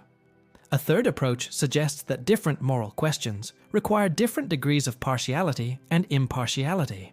The paradox forces us to examine the relationship between objectivity and understanding in moral judgment. To judge something morally, do you need to care about it personally? Or does caring about it personally prevent you from judging it fairly? The paradox of Buridan's ass. Welcome to level 41 of 100 paradoxes. A perfectly rational donkey stands exactly halfway between two identical piles of hay. Each pile is equally appealing, equally accessible, and equally nutritious. The donkey has no reason to prefer one pile over the other, being perfectly rational.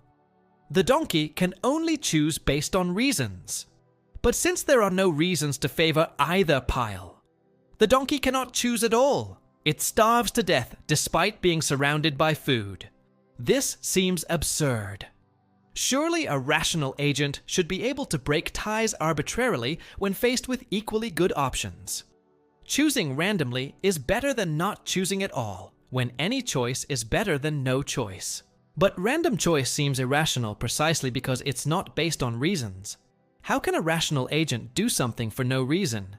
Yet how can a rational agent remain paralyzed when action is clearly needed?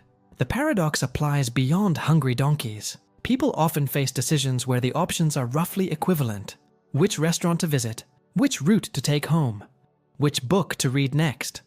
Perfect rationality might make such decisions impossible. Some philosophers argue that rational agents must have procedures for breaking ties, even if those procedures are arbitrary. Others maintain that true ties are impossible. There are always minute differences that can guide rational choice. A third approach suggests that rationality includes the wisdom to recognize when additional deliberation is pointless and action is required.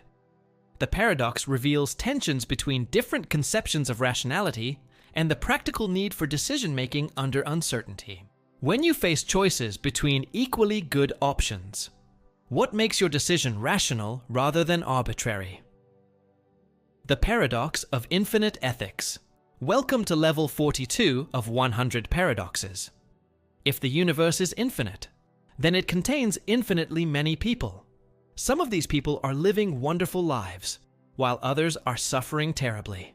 When you perform a moral action, you affect a finite number of people in a universe containing infinite numbers of both happy and miserable individuals. This seems to make all finite actions morally insignificant. Adding a finite amount of good to infinite good doesn't change the total. Preventing a finite amount of evil in a context of infinite evil doesn't matter either. But this conclusion seems wrong. Surely helping specific people matters morally, even if infinite others remain unhelped. Your kindness to a friend shouldn't become meaningless just because infinitely many strangers remain outside your circle of care. The problem becomes worse with infinite ethics. If infinitely many people exist, then infinitely many are helped by any action that helps anyone, and infinitely many remain unhelped. All actions that help anyone help infinitely many people. Standard moral mathematics breaks down entirely. You cannot compare infinite quantities of good and evil using ordinary arithmetic. Yet without such comparisons, moral reasoning seems impossible. Some philosophers argue that infinite scenarios are impossible and therefore irrelevant to real moral thinking. Others develop new mathematical frameworks for handling infinite ethical calculations. A third approach suggests that moral significance is inherently local and context-dependent, not dependent on universal calculations. The paradox forces us to examine whether moral importance depends on cosmic significance or local human relationships. If your actions don't matter from a cosmic perspective, do they still matter from a human perspective? The paradox of moral emotions. Welcome to level 43 of 100 paradoxes. You feel guilty about something you did wrong years ago. The guilt motivates you to avoid similar actions in the future and to make amends where possible. This seems morally valuable. Guilt functions as an internal monitor of moral behavior. But consider what the guilt actually involves. You're causing yourself psychological pain because of a past action that cannot be changed. The suffering serves no instrumental purpose since the past is fixed. Why is it good to feel bad about unchangeable events? If guilt is simply punishment for wrongdoing, then it seems like pointless self-harm when it occurs long after the fact. If guilt is meant to improve future behavior, then it should disappear once you've learned the relevant lesson. Yet persistent guilt feels morally appropriate for serious wrongdoing. Someone who felt no lingering guilt about harming others would seem callous and morally deficient, even if their future behavior were exemplary. Similar puzzles arise for other moral emotions. Gratitude involves ongoing positive feelings toward past benefactors who may no longer need or want your appreciation. Resentment involves ongoing negative feelings toward past wrongdoers who may have reformed completely. These emotions seem both morally important and practically pointless. They appear to serve no current purpose while remaining morally significant. Some philosophers argue that moral emotions are intrinsically valuable, not just instrumentally useful. Others maintain that seemingly pointless emotional responses serve subtle social and psychological functions. The paradox forces us to examine the relationship between emotion, time, and moral value. Why is it morally important to feel bad about unchangeable past wrongs and grateful for past kindnesses that no longer affect you? The paradox of environmental ethics. Welcome to level 44 of 100 paradoxes. Environmental protection seems morally important. We should preserve wilderness areas, protect endangered species, and prevent pollution. But traditional ethics focuses on the welfare of sentient beings, creatures capable of experiencing pleasure and pain. Trees, ecosystems, and species are not sentient. They cannot experience joy or suffering. A forest doesn't care whether it's preserved or destroyed. A species doesn't suffer when it goes extinct. If only sentient welfare matters morally, then environmental protection is valuable only insofar as it benefits humans and animals. Preserving a wilderness area would matter only if people enjoy visiting it or if animals need it for habitat. But this seems to miss something important about environmental ethics. Many people feel that destroying pristine wilderness is wrong, even if no sentient being is harmed. The last member of a species seems to have value beyond its instrumental benefits to others. This suggests that some non-sentient entities have intrinsic moral value. But it's unclear what could ground such value, if not the capacity for experience. What makes something morally considerable, if not its ability to be better or worse off? Some philosophers argue for expanding the circle of moral concern to include ecosystems, species, or the biosphere as a whole. Others maintain that environmental values are ultimately aesthetic or cultural rather than moral. A third approach suggests that environmental protection serves important moral values like humility, respect, and stewardship, even if natural entities lack intrinsic value. The paradox forces us to examine the scope and foundation of moral consideration. What makes something worthy of moral concern, if not its ability to experience well-being? The paradox of collective action. Welcome to level 45 of 100 paradoxes. 1,000 people live near a polluted lake. Each person could install an expensive water filter that would clean the water they discharge. But the filter costs more than any individual would benefit from the resulting improvement in water quality. If everyone installed filters, the lake would become clean and beautiful, benefiting everyone enormously. The collective benefit far exceeds the collective cost, but no individual has sufficient reason to act alone. If you're the only person who installs a filter, you bear the full cost while receiving only 1,000th of the benefit. The rational individual choice is not to install a filter, but if everyone reasons this way, no one installs filters, and everyone suffers from continued pollution. This tragedy of collective action applies to many important problems: climate change, political participation, charitable giving, and public goods all have this structure. What's rational individually is disastrous collectively. The paradox suggests that individual rationality and collective rationality can diverge dramatically. Being individually rational can make everyone, including yourself, worse off. Some solutions involve changing the payoff structure through regulation, taxation, or subsidies. Others focus on building social norms, trust, and communication that help people coordinate on collectively beneficial actions. A third approach questions whether individual rationality should always be defined in terms of self-interest. Perhaps truly rational people consider the welfare of their communities and future generations. The paradox forces us to examine the relationship between individual choice and collective outcomes. How many problems in your life result from everyone making individually reasonable decisions that create collectively unreasonable results? The paradox of moral education. Welcome to level 46 of 100 paradoxes. Parents want to raise morally good children, so they teach moral rules, model good behavior, and encourage virtuous actions. This moral education seems necessary for developing ethical persons. But consider what happens when a child asks why they should be moral. Any answer the parent gives falls into one of two problematic categories. If the parent appeals to self-interest, be honest because people will trust you, or be kind because others will be kind to you, then they're teaching that morality is ultimately about getting what you want. This seems to miss the essence of genuine moral motivation. If the parent appeals to duty or intrinsic rightness, be honest because lying is wrong, or be kind because it's the right thing to do. Then they're not really providing reasons at all. They're simply asserting moral conclusions without justification. Yet children who never learn to question moral rules may become rigid and unreflective. Children who question everything may never develop stable moral commitments. This creates a dilemma for moral education. Teaching moral rules without justification produces blind conformity. Teaching moral reasoning without foundations produces relativistic drift.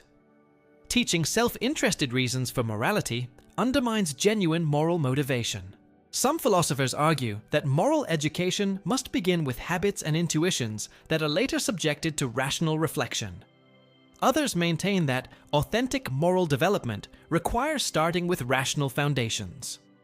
A third approach suggests that moral education involves apprenticeship in moral practices and traditions, rather than transmission of rules or reasons. The paradox forces us to examine how moral values are acquired and sustained across generations. How can you teach someone to be moral without either undermining morality or abandoning rational reflection? The paradox of preemptive war. Welcome to level 47 of 100 paradoxes. A nation's intelligence services report that another country is secretly developing weapons of mass destruction and planning an attack. Waiting for the attack would allow confirmation of hostile intent, but would also allow terrible harm to occur. Attacking first would prevent the harm, but would make the defending nation the aggressor in what might have been an avoidable conflict. The intelligence might be wrong. The hostile nation might change course, or diplomatic solutions might be possible. This creates a tragic dilemma with no clearly right answer. Acting on uncertain information risks committing aggression against an innocent party. Not acting risks allowing preventable harm to innocent victims. The paradox deepens when we consider the dynamics of mutual fear. If both nations reason similarly, each has incentive to attack first before the other can attack. This logic can make war inevitable, even when both sides prefer peace. Game theory suggests that rational actors in such situations may have no choice but to fight, even though fighting makes everyone worse off than cooperation would.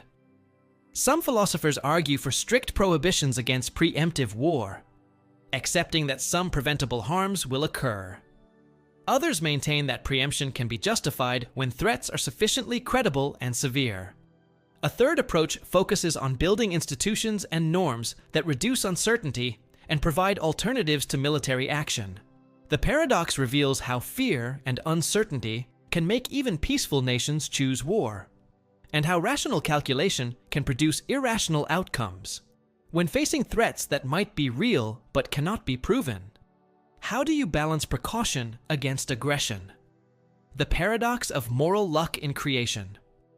Welcome to level 48 of 100 paradoxes. Two scientists work on similar research projects with identical methods, care, and intentions. Both follow proper safety protocols and act with reasonable precaution. Their moral choices and professional conduct are indistinguishable, but luck intervenes. The first scientist's research leads to a medical breakthrough that saves thousands of lives. The second scientist's research accidentally enables a new biological weapon that causes massive harm. Society judges these scientists very differently. The first receives praise for beneficial contributions to humanity. The second faces condemnation for enabling destruction. Even though neither could have foreseen their research outcomes. This extends beyond scientific research. Artists, inventors, and innovators often cannot predict how their creations will be used. The same technology that enables communication also enables surveillance. The same discovery that cures disease also enables bioweapons. Should people be held responsible for unforeseeable consequences of their actions? If so, then moral responsibility extends far beyond intention and control. If not, then many harmful and beneficial outcomes seem morally irrelevant. The paradox becomes more complex when we consider positive and negative moral luck asymmetrically. We often praise people for lucky good outcomes more readily than we blame them for equally lucky bad outcomes. Perhaps moral assessment should focus only on what people could reasonably control, But this threatens to make most consequences morally irrelevant, since we control very little about how our actions affect the world. The paradox forces us to examine how much responsibility extends beyond intention and foreseeability. Should you be held responsible for consequences of your actions that you could not have predicted or prevented? The paradox of distributive justice. Welcome to level 49 of 100 paradoxes. A society must decide how to distribute resources among its members. Several principles seem reasonable. Equal distribution, everyone gets the same. Merit-based distribution, rewards based on contribution or achievement. And need-based distribution, more resources for those worse off. But these principles often conflict dramatically. A brilliant scientist who makes important discoveries might deserve high rewards based on merit, yet need fewer resources because of existing advantages. While equal distribution would ignore both merit and need. Trying to balance these principles creates new problems. How much weight should each principle receive? Who decides what constitutes merit, need, or relevant equality? Even within single principles, paradoxes emerge. Merit seems to reward effort and achievement, but natural talents and social advantages significantly influence both effort and achievement. People don't deserve their genes, upbringing, or social context. Need-based distribution aims to help the worst off, but it may reduce incentives for productivity and innovation. This could make everyone, including the worst off, materially worse off than under more unequal systems. Equal distribution sounds fair, but it ignores differences in contribution, need, and even preference. Some people want more leisure, while others want more consumption. True equality might require unequal treatment to achieve equal outcomes. Each principle contains insights about fairness and justice, yet none seems adequate on its own. Combining them produces intractable conflicts about priorities and weighting.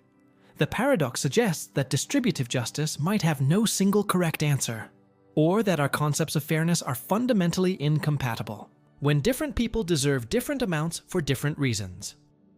How should society decide who gets what? The paradox of meaning and absurdity. Welcome to level 50 of 100 paradoxes. We've reached the halfway point of our journey through 100 paradoxes. At this level, the contradictions cut deeper into the fabric of existence itself. Consider the human search for meaning. People desperately want their lives to matter, to serve some larger purpose, to connect with something greater than themselves. This search seems both noble and necessary for psychological well-being. But the very intensity of this search suggests that meaning is not obviously present in life. If meaning were natural and evident, why would we need to search for it so urgently? The fact that meaning must be sought implies that it might not exist. Furthermore, any meaning we discover might be merely projected rather than discovered. When you find your purpose in family, art, service, or spiritual practice, are you uncovering objective meaning or creating subjective meaning? If meaning is objective, it seems strange that different people find meaning in contradictory sources. If meaning is subjective, then it seems arbitrary and ultimately unsatisfying. Just a psychological trick to avoid confronting meaninglessness. Yet the experience of meaningfulness feels real and valuable, regardless of its ultimate foundation. People who find meaning report greater well-being, resilience, and life satisfaction. Perhaps the search for meaning is itself meaningful, creating value through the act of searching. Or maybe meaning emerges from relationships and commitments, regardless of their cosmic significance. The paradox forces us to examine whether meaning is discovered, created, or merely imagined, and whether the distinction matters. If the meaning you find in life turns out to be an illusion, does that make it less meaningful to you? The paradox of artistic interpretation. Welcome to level 51 of 100 paradoxes. A reader interprets a novel in a way the author never intended. The reader finds profound meaning in passages the author wrote carelessly, and misses messages the author tried to convey deliberately. Which interpretation is correct? The author's intended meaning, or the reader's discovered meaning. If the author's intention determines meaning, then many powerful and enriching interpretations are simply wrong. If the reader's discovery determines meaning, then authors have no control over what their works actually mean. This puzzle deepens with historical distance. Ancient texts often convey meanings to modern readers that would have been impossible for their original authors to intend. Are these anachronistic interpretations valid or misguided? The paradox extends beyond literature to all forms of art. Musicians often discover that audiences hear things in their music that they never consciously intended. Visual artists find that viewers see symbols and meanings they didn't deliberately include. Some theorists argue that meaning is created through the interaction between work and audience, making both authorial intention and reader response relevant. Others maintain that texts have objective meanings independent of both author and reader intentions. A third approach suggests that different types of meaning coexist: authorial meaning, textual meaning, and reader meaning, without any single interpretation being uniquely correct. The paradox reveals tensions between creation and reception, intention and interpretation. In all forms of human communication, when you find meaning in art, music, or literature, are you discovering what's really there or creating what you want to find? The paradox of moral progress through conflict. Welcome to level 52 of 100 paradoxes. Throughout history, many advances in moral understanding have emerged from conflict, struggle, and confrontation.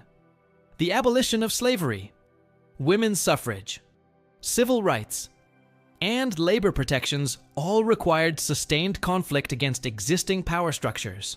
But conflict itself seems morally problematic. It involves treating opponents as enemies rather than fellow moral agents. It often relies on force, coercion, or social pressure rather than rational persuasion. It can produce bitterness, division, and cycles of retaliation. This creates a paradox. Moral progress often requires seemingly immoral means. Fighting for justice may require abandoning ideals of civility, compromise, and respectful dialogue that seem central to moral behavior. The paradox becomes sharper when we consider that moral reformers often must break existing laws and social norms. They must be willing to be seen as troublemakers, criminals, or extremists by the standards of their time. Should moral people always work within existing systems and norms, even when those systems perpetuate injustice? Or should they be willing to use conflict and confrontation to challenge immoral arrangements?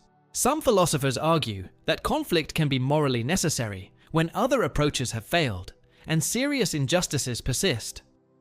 Others maintain that moral means are as important as moral ends. A third view suggests that apparent moral progress through conflict might not be genuine progress if it relies on immoral methods. The paradox forces us to examine the relationship between moral ends and moral means in social change. When fighting for justice requires abandoning normal moral constraints, how do you know you're still fighting for justice? The paradox of personal identity in relationships. Welcome to level 53 of 100 paradoxes. Close relationships seem to require both maintaining individual identity and merging with another person. You want to be loved for who you are, but you also want to grow and change through relationship. This creates tension between authenticity and transformation. If you remain exactly the same in relationship, you gain nothing from the connection with another person. But if you change significantly, the person your partner fell in love with may no longer exist. The paradox deepens when we consider that relationships themselves change people in ways they cannot fully control or predict. You may intend to maintain your independence while committing to partnership. But genuine intimacy alters your priorities, values, and sense of self. Some people respond by trying to preserve a core, unchanging self within relationships. Others embrace transformation as the point of deep connection. Both approaches create problems. Rigid self-preservation can prevent the vulnerability and growth that make relationships meaningful. But unlimited openness to change can lead to loss of self and dependency. Perhaps healthy relationships require a dynamic balance between continuity and change, neither preserving a static self nor abandoning personal identity entirely. The paradox reveals tensions between individual autonomy and relational connection that may be inherent in human bonds. How can you be true to yourself while being genuinely open to being changed by someone else? The paradox of technological progress. Welcome to level 54 of 100 paradoxes. Technology promises to solve human problems and improve quality of life. Each innovation offers specific benefits. Communication technologies connect people across distances. Medical technologies extend and improve life. Transportation technologies increase mobility and freedom. Yet, technological progress also creates new problems that didn't exist before. Social media connects people, but also enables addiction, cyberbullying, and political manipulation. Medical advances extend life, but raise questions about quality of life and healthcare costs. Transportation enables mobility, but contributes to environmental destruction and social atomization. More puzzling still, technology often fails to deliver the satisfaction it promises. People with access to unprecedented information, entertainment, and convenience often report higher levels of anxiety, depression, and dissatisfaction than previous generations. This suggests that human well-being might depend more on factors that technology cannot address, meaning community, purpose, spiritual connection, than on the material improvements technology provides. But rejecting technological progress entirely would eliminate genuine benefits and might cause massive suffering. Medical technologies save lives. Communication technologies enable coordination. And productivity technologies reduce drudgery. The paradox is that technology seems both necessary and insufficient for human flourishing. We cannot achieve our highest potential without it. Yet it cannot deliver the fulfillment we seek from it. Perhaps the problem lies not in technology itself, but in expecting technology to solve fundamentally non-technological problems about meaning and relationships. Why does increasing technological power often seem to correlate with decreasing personal satisfaction? The paradox of enlightenment. Welcome to level 55 of 100 paradoxes. The pursuit of wisdom and enlightenment seems inherently valuable. Understanding reality, developing insight, and achieving clarity about existence appear to be worthy goals that should improve life and reduce suffering. But consider what happens when enlightenment reveals uncomfortable truths. If wisdom shows you that most of your previous beliefs were illusions, that your sense of self is largely fictional, or that your life projects lack ultimate significance, has this knowledge improved your life? Traditional spiritual and philosophical paths promise that truth will set you free. But truth can also be devastating. Seeing through illusions of meaning, permanence, or control might leave you worse off than remaining naive. The paradox deepens when we consider that the desire for enlightenment itself might be another illusion. Why should reality be satisfying to understand? Why should truth align with human psychological needs? If enlightenment makes you miserable, should you pursue it anyway if ignorance makes you happy? Is there something valuable about choosing knowledge over happiness? Some traditions suggest that true enlightenment transcends the happiness-misery distinction entirely. Others argue that genuine wisdom necessarily increases well-being, even if the process is difficult. A third approach maintains that the value of truth is independent of its psychological effects. The paradox forces us to examine whether knowledge is intrinsically valuable or only valuable insofar as it serves human flourishing. If understanding reality would make you less happy, would you still want to understand it? The paradox of forgiveness. Welcome to level 56 of 100 paradoxes. Someone has wronged you seriously, betrayed your trust, harmed someone you love, or damaged your life in lasting ways. You feel anger, resentment, and desire for justice. These emotions seem appropriate and justified. But holding on to anger and resentment hurts you more than the original wrongdoer. Chronic resentment consumes emotional energy, impairs relationships, and prevents psychological healing. Forgiveness promises liberation from these burdens. Yet forgiveness seems to require abandoning legitimate moral reactions to wrongdoing. If someone's actions deserve condemnation, doesn't forgiving them involve a kind of moral blindness or betrayal of your own values? The paradox becomes sharper when forgiveness appears to benefit the wrongdoer more than the victim. Forgiving someone releases them from moral debt they rightfully owe. This seems unfair and potentially harmful if it reduces incentives for moral behavior. But refusing to forgive can trap you in cycles of anger and retaliation that harm everyone involved. The wrongdoer may be indifferent to your resentment, making your suffering pointless. Some philosophers distinguish between forgiveness and excusing, arguing that genuine forgiveness acknowledges wrongdoing while choosing to release resentment. Others maintain that certain wrongs should never be forgiven. A third approach suggests that forgiveness serves your own healing rather than the wrongdoer's benefit, making it fundamentally self-interested rather than morally generous. The paradox forces us to examine the relationship between moral judgment and emotional healing. How can you forgive serious wrongdoing without abandoning moral standards or enabling further harm? The paradox of democratic expertise. Welcome to level 57 of 100 paradoxes. Democracy is based on the principle that all citizens have equal political authority. Every person gets one vote, regardless of their knowledge, wisdom, or expertise about political issues. But most political decisions involve complex technical questions about economics, science, law, and social policy. Most citizens lack the specialized knowledge needed to evaluate these issues competently. This seems to suggest that democratic decisions are likely to be worse than decisions made by experts. Yet giving experts political power violates democratic equality and creates risks of tyranny and corruption. The paradox deepens when we consider that experts often disagree among themselves. And expert consensus has been wrong about many important issues throughout history. Democracy might produce better outcomes precisely because it aggregates diverse perspectives rather than relying on potentially biased expert opinion. But if expertise doesn't matter for political decisions, why does it matter anywhere else? If non-experts can make good collective decisions about economic policy, why can't they make good collective decisions about medical treatment or engineering design? Some democratic theorists argue for epistocracy, rule by the knowledgeable, while others defend democracy on grounds other than producing good outcomes.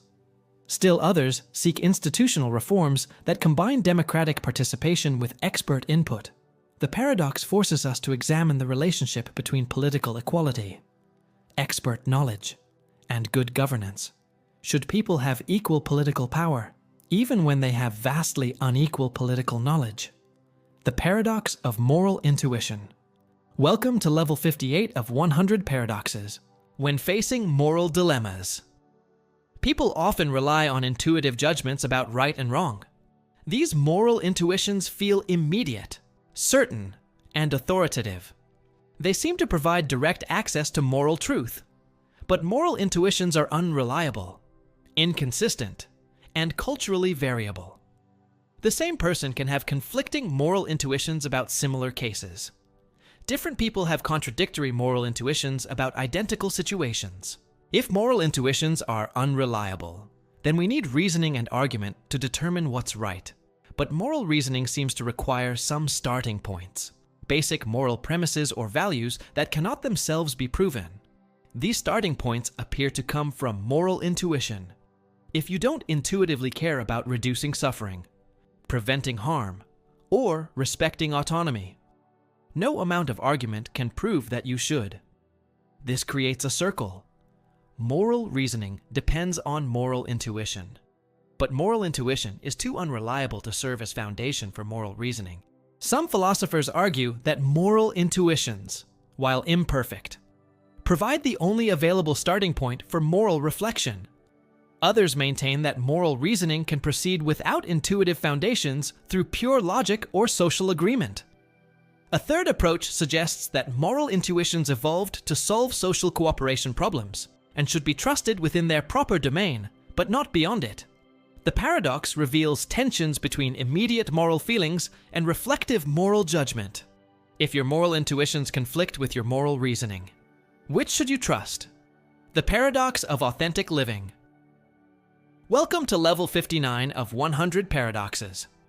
Living authentically seems to require being true to your deepest self, following your genuine interests, values, and desires, rather than conforming to external expectations or social roles. But what constitutes your authentic self is deeply unclear. Your interests, values, and desires are shaped by your upbringing, culture, social relationships, and countless other factors beyond your control. How much of what you take to be authentically yours is really borrowed from others? Furthermore, you contain multiple, often conflicting aspects. You have competing desires, contradictory values, and changing interests. Which aspects represent your true self? The aspects you're most aware of? The ones that persist longest? The ones that feel strongest? If there's no fixed authentic self to be true to, then authenticity becomes impossible.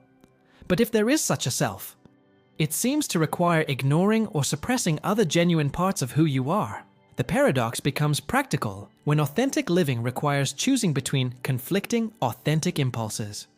Your authentic desire for security conflicts with your authentic desire for adventure.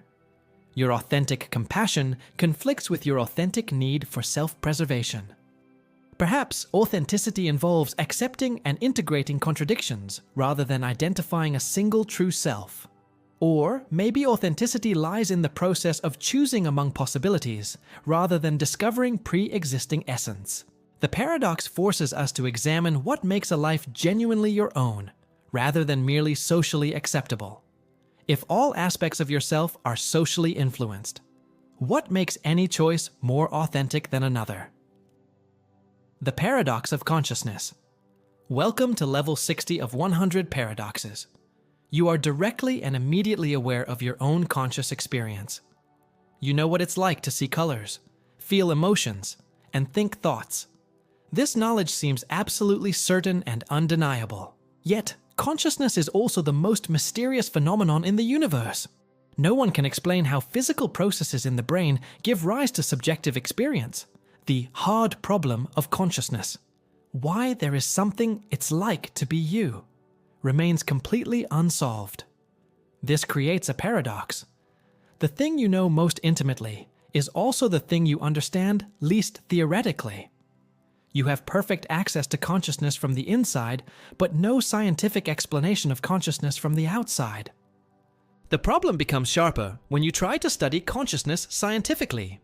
You can observe brain activity, measure neural responses, and correlate mental states with physical states. But none of this explains why these physical processes should be accompanied by subjective experience at all. Some philosophers argue that consciousness is fundamentally non-physical, and therefore cannot be explained by physical science. Others maintain that consciousness is physical, but science hasn't yet developed adequate conceptual frameworks for understanding it. A third view suggests that the problem lies in our concepts of consciousness and physicality, both of which may need radical revision. The paradox reveals the limits of both subjective introspection and objective science in understanding the nature of mind. How can something be simultaneously the most obvious fact about reality and the most incomprehensible mystery? The paradox of competitive cooperation. Welcome to level 61 of 100 paradoxes. Human societies depend on cooperation for survival and prosperity. People must work together to create food, shelter, knowledge, and culture. Cooperation makes everyone better off than they would be in isolation. Yet within cooperative structures, individuals often benefit from being less cooperative than others. In any group project, you gain if others work hard while you contribute minimally. This creates incentives for free riding that can undermine cooperation entirely. The paradox deepens in competitive environments, markets, democratic politics, and social institutions often require competing for limited resources. Success depends partly on outperforming others, yet the overall system depends on people following shared rules and norms. This creates a tension between competitive success and cooperative maintenance of the systems that make competition possible. Everyone benefits from honest markets. But each individual benefits from being dishonest, while others remain honest. Game theory shows that this tension can produce various equilibria, some where cooperation flourishes, others where it collapses entirely. The outcome often depends on factors like reputation, repeated interaction, and enforcement mechanisms. But these technical solutions don't resolve the fundamental paradox that rational self-interest can undermine the conditions that make rational self-interest possible. Perhaps successful societies require people who are motivated by more than rational self-interest, people who value cooperation, fairness, and community for their own sake. The paradox forces us to examine what motivates prosocial behavior in competitive environments. How can you compete effectively while maintaining the cooperative norms that make competition beneficial? The paradox of temporal experience. Welcome to level 62 of 100 paradoxes. You experience time as flowing from past through present to future. The present moment feels special, more real and immediate than memories of the past or anticipations of the future. This temporal flow seems fundamental to consciousness itself. But physics suggests that time doesn't actually flow, according to relativity theory. All moments of time are equally real. There is no objective now that moves through time. The universe is better described as a four-dimensional block where past, present, and future all exist simultaneously. If physics is correct, then your experience of temporal flow is a systematic illusion. But this illusion is so fundamental to consciousness that it's hard to imagine experience without it. The paradox becomes sharper when you consider that memories and anticipations occur in the present moment. When you remember the past, the memory exists now. When you anticipate the future, the anticipation exists now. Past and future seem to exist only as present mental states. Yet the present moment itself has no duration. It's the infinitesimal boundary between past and future. If only the present is real, then reality has no temporal extension. If past and future are also real, then the experienced flow of time is illusory. Some philosophers argue for the reality of temporal becoming, while others accept that temporal experience involves systematic illusions about the nature of time. The paradox reveals deep conflicts between subjective experience and scientific understanding of reality. If your experience of time passing is an illusion, what does that mean about the reality of change, growth, and life itself? The paradox of rational faith. Welcome to level 63 of 100 paradoxes. Many important life decisions require acting on incomplete information when choosing a career, selecting a partner, or deciding where to live. You cannot know all the relevant facts, yet you must choose anyway, and your choice will significantly affect your life. This seems to require a kind of faith, commitment beyond what evidence strictly justifies. You must believe in possibilities that cannot be proven, trust in outcomes that cannot be guaranteed, and commit to paths whose destinations remain unclear. But faith appears to conflict with rationality. Rational decision-making should be based on evidence, logic, and careful evaluation of probabilities. Believing beyond the evidence seems like wishful thinking or self-deception. Yet purely rational decision-making may be impossible for finite beings with limited information and time. If you waited for sufficient evidence before making any major life decisions, you would never make them at all. This suggests that some form of rational faith might be necessary. Commitment that goes beyond evidence while remaining responsive to evidence. But it's unclear how to distinguish rational faith from mere wishful thinking. The paradox becomes personal when applied to fundamental beliefs about meaning, morality, and relationships. These beliefs shape how you live, but cannot be definitively proven or disproven. Perhaps rational faith involves making the best commitments you can based on available evidence, while remaining open to revising those commitments as new evidence emerges. The paradox forces us to examine the relationship between reason, evidence, and life-shaping commitments. How can you commit fully to beliefs and relationships while acknowledging that they might be wrong or misguided? The paradox of social construction. Welcome to level 64 of 100 paradoxes. Many aspects of human life appear to be socially constructed rather than naturally determined. Money, marriage, national borders. And social roles exist because people collectively believe in them and act accordingly. If social constructions depend on collective belief, then they seem less real than natural facts like mountains, gravity, or biological processes.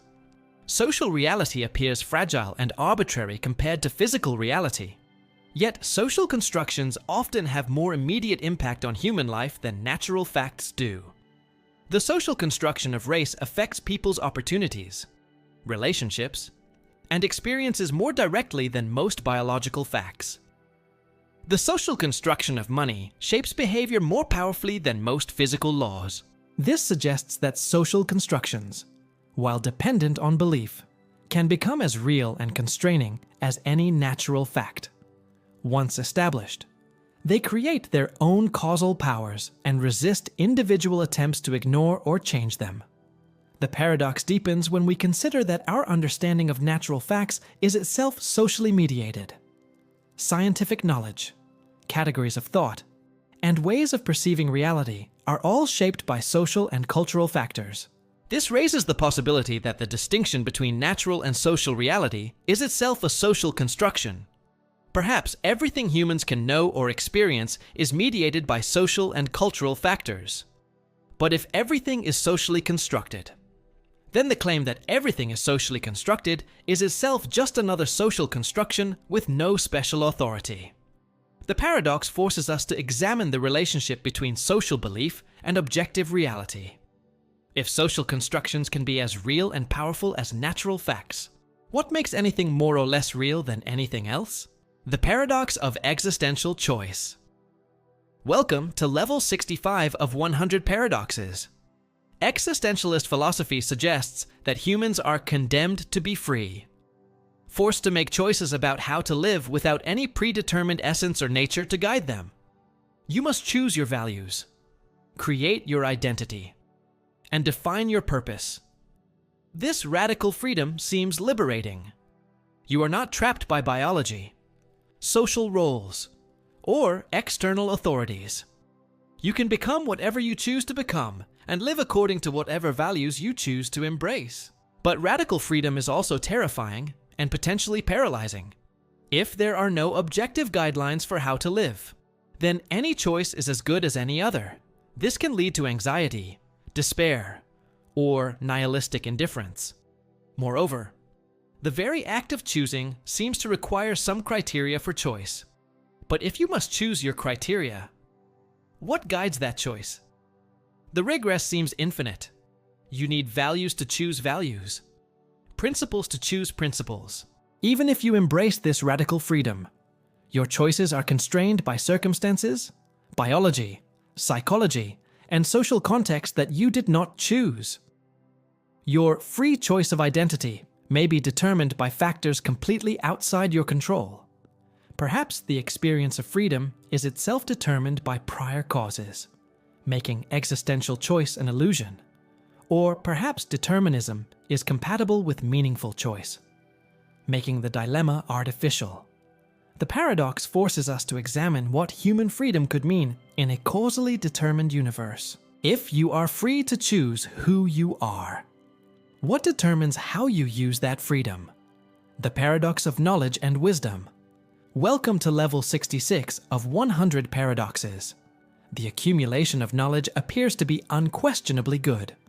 Learning facts about the world, understanding how things work, and developing expertise in various domains all seem valuable for individuals and society. But knowledge can also be dangerous, corrupting, or destructive. Nuclear physics enables both energy production and weapons of mass destruction. Psychological knowledge can be used for therapy or manipulation. Biotechnology can cure diseases or create new forms of suffering.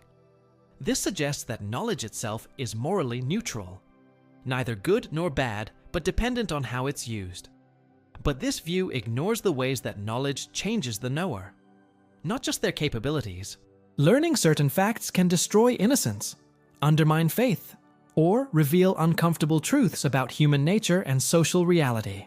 The knowledge that your loved ones will die, that your achievements will be forgotten, or that your beliefs may be illusions affects how you experience life. Wisdom traditionally involves not just accumulating knowledge, but knowing what knowledge to seek, when to apply it, and how to integrate it with lived experience. Yet wisdom itself can become a burden if it reveals the futility or meaninglessness of human endeavors. Perhaps true wisdom involves knowing the limits of both knowledge and wisdom, understanding what can and cannot be understood, and what should and should not be pursued. The paradox forces us to examine whether the pursuit of truth is always valuable or sometimes harmful. Is there knowledge you would be better off not having? And how could you know what it is without already having it? The paradox of moral imagination. Welcome to level 67 of 100 paradoxes. Moral progress often requires imagining better ways of living, envisioning more just institutions, more compassionate relationships, or more fulfilling forms of human activity. Without moral imagination, people remain trapped in existing patterns of thought and behavior. But moral imagination can also lead people astray. Utopian visions have inspired some of humanity's greatest achievements and some of its greatest disasters. The same imaginative capacity that envisions justice can envision oppression. This creates a dilemma about how to evaluate imaginative moral visions. Should you trust bold new ideas about how society should be organized? Or should you remain skeptical of departures from proven arrangements? Conservative skepticism protects against dangerous experiments, but may also prevent beneficial changes. Progressive imagination enables moral advancement, but may also enable moral regression. The problem becomes sharper when you consider that moral imagination is shaped by the same biases, interests, and limitations that affect all human thinking. Your vision of a better world inevitably reflects your particular perspective and experience. Yet without some trust in moral imagination, improvement becomes impossible.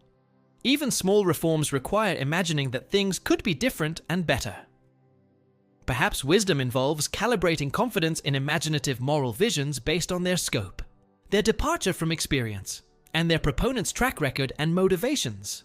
The paradox forces us to examine how to balance visionary thinking with practical wisdom in moral and political life. How can you remain open to transformative moral possibilities while avoiding destructive moral fantasies? The paradox of self-knowledge. Welcome to level 68 of 100 paradoxes. Know thyself has been considered fundamental wisdom since ancient times. Understanding your motivations, capabilities, biases, and limitations seems essential for living well and making good decisions. But self-knowledge appears to be extraordinarily difficult to achieve. You have privileged access to your own mental states, yet you consistently misunderstand your own motivations, overestimate your abilities, and remain blind to your biases. Psychological research reveals systematic self-deceptions that affect everyone. People consistently rate themselves as above average in most positive traits, attribute their successes to internal factors while attributing failures to external factors, and remain unaware of factors that influence their judgments and decisions. This suggests that the self might be structured in ways that resist accurate self-knowledge. Perhaps self-deception serves important psychological functions like maintaining motivation, protecting self-esteem, or reducing anxiety. But if self-knowledge is both crucial and systematically difficult, how can anyone achieve it? External observers might see you more accurately than you see yourself, but they lack access to your internal experiences. The problem becomes recursive. If you're systematically biased in self-perception, then your attempts to correct for bias are also biased. You cannot step outside your own perspective to evaluate your own perspective objectively. Perhaps self-knowledge is better understood as an ongoing process rather than a final achievement. A continuous effort to notice patterns, question assumptions, and remain open to feedback from others and from experience. The paradox forces us to examine whether accurate self-understanding is possible or whether some degree of self-deception is inevitable. If you cannot trust your own self-perception, how can you ever know whether you're gaining or losing self-knowledge. The paradox of moral responsibility in complex systems. Welcome to level 69 of 100 paradoxes. Modern life involves participation in complex systems where individual actions combine with millions of other actions to produce large-scale outcomes. Your consumer choices, voting decisions, and career activities contribute to environmental destruction, economic inequality, and social problems. But your individual contribution to these problems is vanishingly small, whether you drive a car or walk. Buy organic food or conventional food. Vote or don't vote makes no measurable difference to climate change, agricultural practices, or political outcomes. This seems to absolve you of moral responsibility for systemic problems. How can you be responsible for outcomes that would be exactly the same whether or not you participated? Yet, if everyone reasoned this way, no one would be responsible for collective outcomes that clearly result from human action. Millions of individually insignificant actions create massive consequences that no one intended or controlled. The paradox becomes sharper when you consider positive duties to contribute to public goods, your individual contribution to charity, civic participation, or social movements makes no significant difference. But collective contributions make enormous differences. Some philosophers argue for a share of responsibility proportional to your causal contribution. Others maintain that participating in harmful systems creates full moral responsibility regardless of individual impact. A third approach focuses on the moral significance of your intentions and commitments rather than the consequences of your specific actions. The paradox reveals tensions between individual agency and collective outcomes in modern society. How can you be morally responsible for problems that result from systems you didn't design and cannot control? The paradox of authenticity and performance. Welcome to level 70 of 100 paradoxes. Social life requires playing various roles: professional, familial, civic, and personal. Each context demands different behaviors, values, and ways of presenting yourself.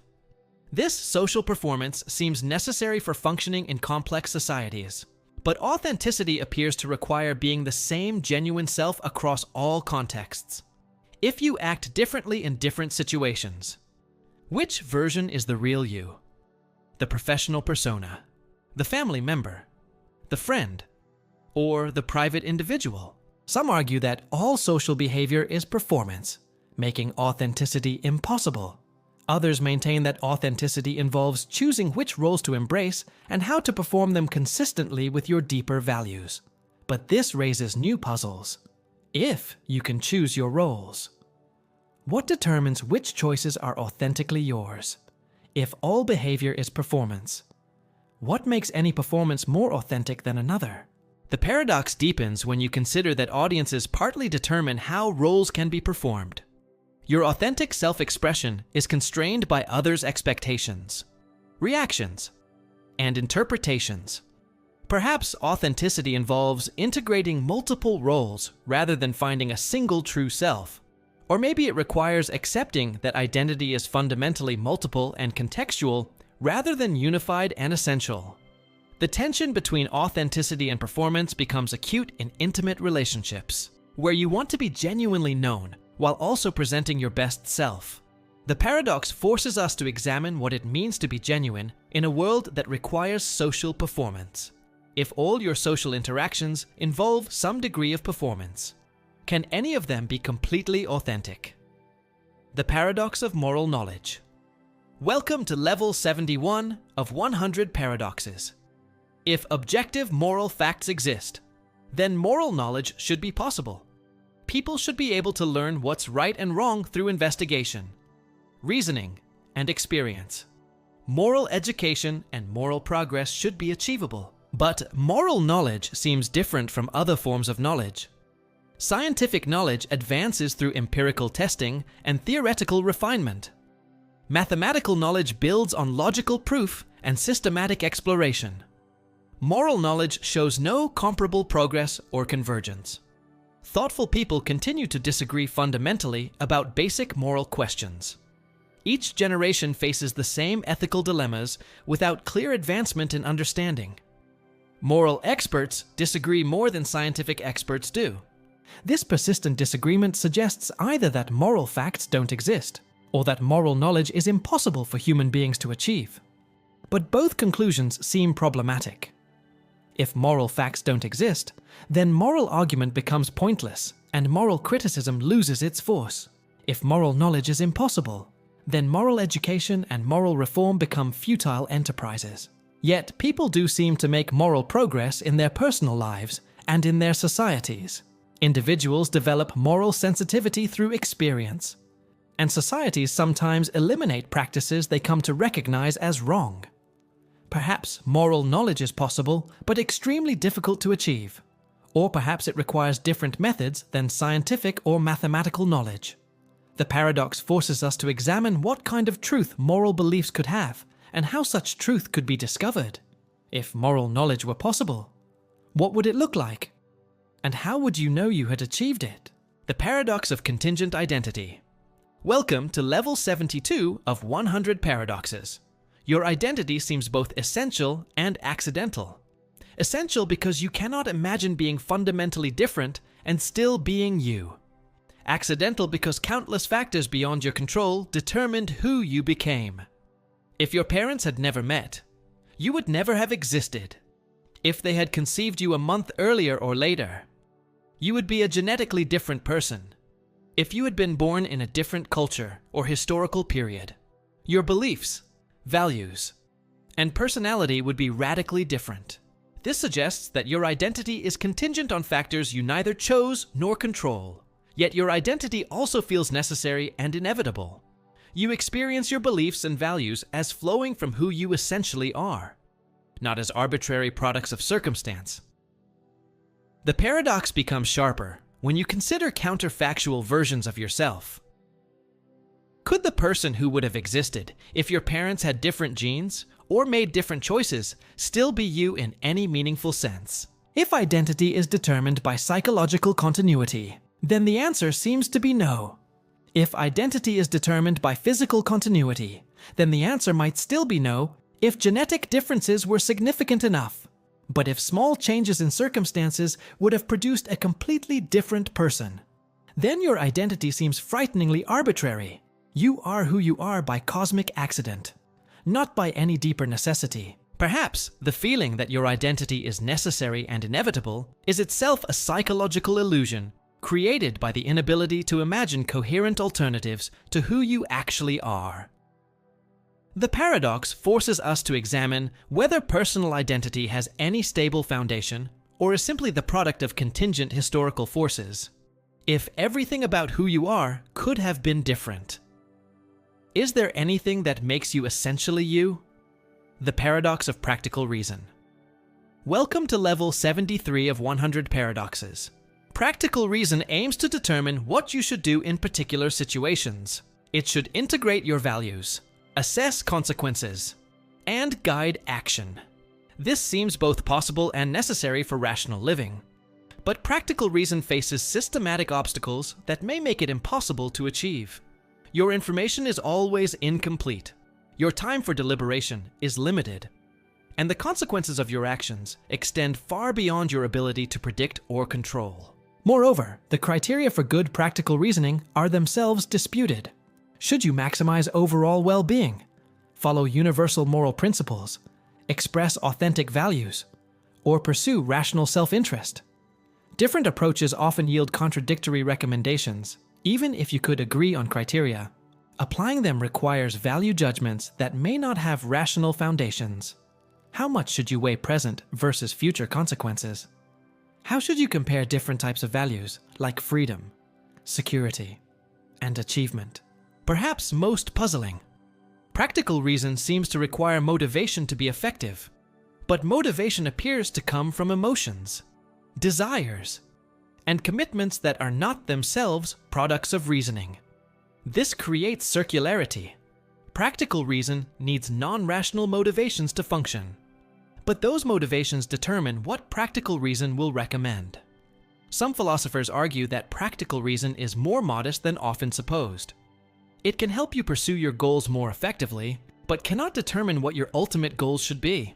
The paradox forces us to examine what role reason can and should play in guiding human action. If your deepest values cannot be rationally justified, what makes any practical decision more reasonable than any other? The paradox of cultural relativism. Welcome to level 74 of 100 paradoxes. Cultural relativism holds that moral judgments are valid only within particular cultural contexts. What's right in one society may be wrong in another, and there are no universal moral standards by which to judge different cultural practices. This position appears tolerant and humble. It avoids the arrogance of imposing one culture's values on others and acknowledges the diversity of human moral experience. It seems respectful of cultural differences and skeptical of moral imperialism. But cultural relativism faces a fundamental paradox. If moral judgments are only valid within cultures, then the judgment that moral judgments are only valid within cultures is itself only valid within cultures that accept relativism. This means relativism cannot claim universal validity for its own central thesis. Cultures that reject relativism are not bound by relativistic principles. The relativist cannot consistently criticize moral absolutists without abandoning relativism. The paradox becomes practical when cultures clash. If one culture practices slavery and another condemns it, relativism offers no way to mediate the conflict. Each culture's judgment is valid within its own context, but there's no neutral ground for evaluation. Furthermore, cultures are not monolithic. Within any society, people disagree about moral questions. Which view represents the culture's true position? The majority view? The traditional view? The elite view? Perhaps relativism is self-refuting because it cannot consistently apply its own principles. Or maybe it reveals the limits of moral objectivity rather than providing a coherent alternative to it. The paradox forces us to examine whether moral tolerance requires moral relativism, or whether universal principles might support cultural diversity. If moral truth is relative to cultures, what happens when cultures disagree about whether moral truth is relative? The paradox of virtue and happiness. Welcome to level 75 of 100 paradoxes. Ancient philosophers argued that virtue and happiness are closely connected. Living virtuously should make you happy, and happiness should involve living virtuously. This seems both plausible and morally satisfying, but observation suggests that virtue and happiness often conflict. Honest people may suffer for their honesty. Compassionate people may be overwhelmed by the suffering they perceive. Just people may be frustrated by injustice they cannot remedy. Meanwhile, vicious people sometimes seem quite happy. Those who lie, cheat, and manipulate others may achieve wealth, status, and pleasure. Their lack of moral sensitivity might protect them from guilt, regret, and empathetic suffering. This creates a troubling possibility. Maybe vice is more conducive to happiness than virtue is. If so, then moral people face a choice between being good and being happy. But this conclusion seems to undermine the motivation for moral behavior. If virtue makes you miserable, while vice makes you happy, why should anyone choose virtue? Some philosophers argue that happiness properly understood necessarily involves virtue. True happiness requires the satisfaction that comes from living according to your highest values, not mere pleasure or comfort. Others maintain that virtue is valuable independently of its effects on happiness.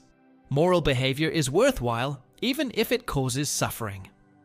A third approach suggests that the virtue-happiness connection holds in the long run or in ideal circumstances, even if it fails in particular cases.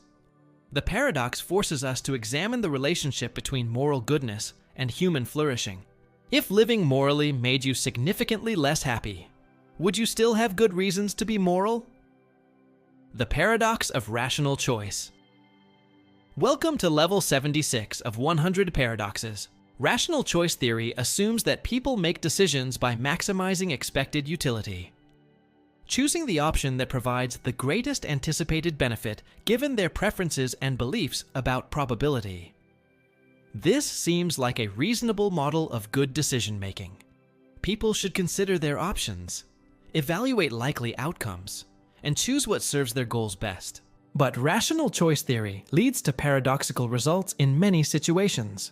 In voting, rational individuals should never vote because the costs exceed the benefits. In public goods provision, rational individuals should free ride on others' contributions.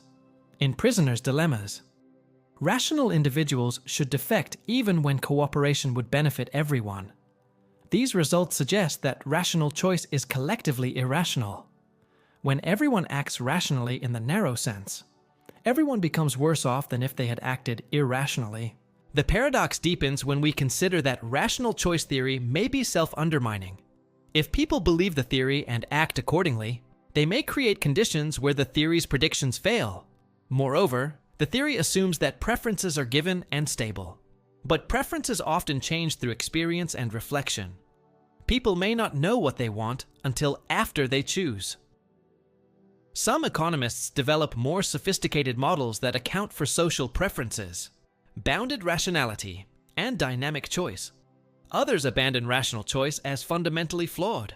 The paradox reveals tensions between individual optimization and collective welfare, and between idealized rationality and practical decision-making. Can a theory of rational choice be rational if following it makes everyone worse off? The paradox of moral education through stories. Welcome to level 77 of 100 paradoxes. Stories have always been central to moral education. Myths, parables, novels, and films teach values by presenting characters who embody virtues and vices, showing consequences of different choices, and evoking emotional responses to moral situations. But stories may also distort moral understanding. They simplify complex situations, exaggerate the clarity of moral choices, and present resolution where real life offers ambiguity. They may create unrealistic expectations about how moral conflicts should be resolved. Moreover, stories inevitably reflect the biases and assumptions of their creators. What seems like universal moral wisdom may actually be particular cultural perspective disguised as objective truth. The paradox becomes sharper when you consider that even stories intended to promote tolerance and understanding necessarily take particular moral positions. A story that celebrates cultural diversity implicitly rejects cultural chauvinism. A story that emphasizes individual rights implicitly diminishes collective obligations. Yet, abstract moral principles often fail to motivate behavior or illuminate complex situations. Stories provide concrete examples, emotional engagement, and memorable frameworks for thinking about ethical issues. Perhaps moral education requires both stories and critical reflection about stories, using narrative to engage moral imagination while maintaining awareness of narrative's limitations and biases. The tension between storytelling and moral truth becomes acute in pluralistic societies where different groups tell different stories about what values matter most. The paradox forces us to examine how narrative shapes moral understanding and whether moral truth can be separated from moral storytelling. Can stories teach genuine moral wisdom, or do they inevitably impose particular moral perspectives while claiming universal validity? The paradox of love and judgment. Welcome to level 78 of 100 paradoxes. Love seems to require accepting people as they are, flaws and all. Unconditional love means caring about someone regardless of their behavior, choices, or moral character. This acceptance feels essential to genuine intimacy and commitment. But moral judgment seems to require evaluating people based on their actions and character. Some behaviors deserve criticism, and some character traits merit disapproval. Suspending moral judgment appears to abandon moral standards altogether. This creates tension in close relationships. Should you love your partner, child, or friend despite their moral failures? Or should love be conditional on moral behavior? Neither option seems entirely satisfactory.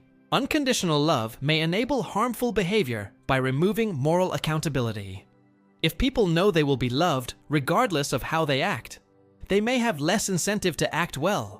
But conditional love may undermine the security and acceptance that make intimate relationships valuable. If your love depends on moral performance, then relationships become another arena for evaluation rather than a refuge from judgment. The paradox becomes more complex when you consider that love itself seems to involve moral judgment. You love people partly for their admirable qualities: kindness, integrity, humor, intelligence. This suggests that love already incorporates evaluation. Perhaps healthy love involves accepting people while still maintaining moral standards, or loving people while disapproving of specific behaviors. The paradox forces us to examine the relationship between moral evaluation and personal attachment. Can you truly love someone whose moral character you find objectionable? Or does love necessarily involve some form of moral approval? The paradox of systematic belief revision. Welcome to level 79 of 100 paradoxes. When you encounter evidence that contradicts your beliefs, rationality seems to require revising those beliefs accordingly. You should update your views based on new information. Abandon theories that fail empirical tests, and change your mind when presented with better arguments. But belief revision is not straightforward because beliefs form interconnected systems. Each belief connects to many others. And changing one belief often requires changing multiple related beliefs. This creates a puzzle about which beliefs to revise when evidence conflicts with your belief system. You could abandon the belief most directly contradicted by the evidence, but you could also preserve that belief by abandoning other beliefs in the system. For example, if your religious beliefs conflict with scientific evidence, you could abandon the religious beliefs, reinterpret the scientific evidence, or revise your understanding of the relationship between religion and science. Each approach involves trade-offs between preserving cherished beliefs, maintaining logical consistency, and accommodating new evidence. There may be no objectively correct way to decide which beliefs to sacrifice. The problem becomes more complex when you consider that evidence itself is interpreted through existing beliefs. What counts as good evidence depends partly on your theoretical commitments, making belief revision circular. Perhaps rational belief revision requires something like conservatism, changing as little as possible while accommodating new information. Or maybe it requires something like pragmatism, keeping beliefs that work while abandoning beliefs that cause problems. The paradox reveals the holistic and theory-laden nature of human knowledge and the difficulty of maintaining rational coherence across complex belief systems. When new evidence conflicts with beliefs you care about deeply, how do you decide which beliefs to keep and which to abandon? The paradox of posthuman enhancement. Welcome to level 80 of 100 paradoxes. Technological advances may soon allow significant enhancement of human cognitive, physical, and emotional capabilities. These improvements could reduce suffering, increase flourishing, and expand human potential in unprecedented ways. But enhancement technologies raise fundamental questions about human identity and value. If people can modify their intelligence, personality, and physical abilities, what makes them still human? What happens to concepts like achievement, effort, and desert when capabilities can be technologically augmented? The paradox deepens when you consider that enhancement might be necessary for maintaining human relevance in a world of artificial intelligence. If machines become vastly more capable than unenhanced humans, enhancement might be required for meaningful participation in future society. Yet, enhancement could also destroy what we value most about humanity.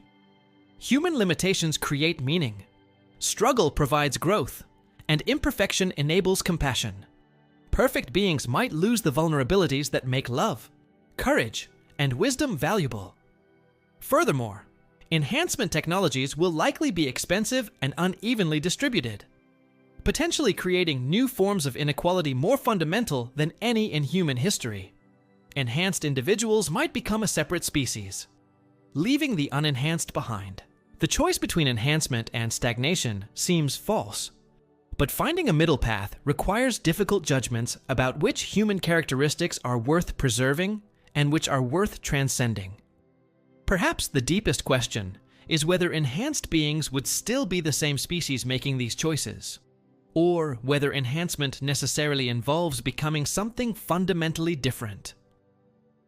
The paradox forces us to examine what makes human life valuable, and whether those values can survive radical technological transformation.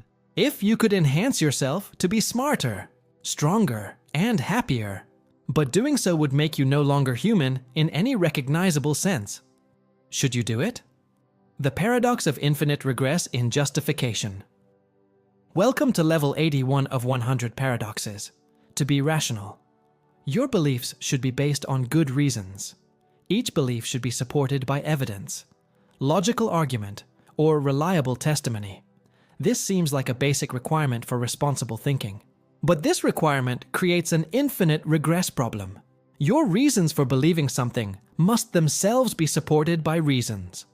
Those reasons need further justification, and so on without end. You cannot provide infinite chains of justification because human cognitive resources are finite.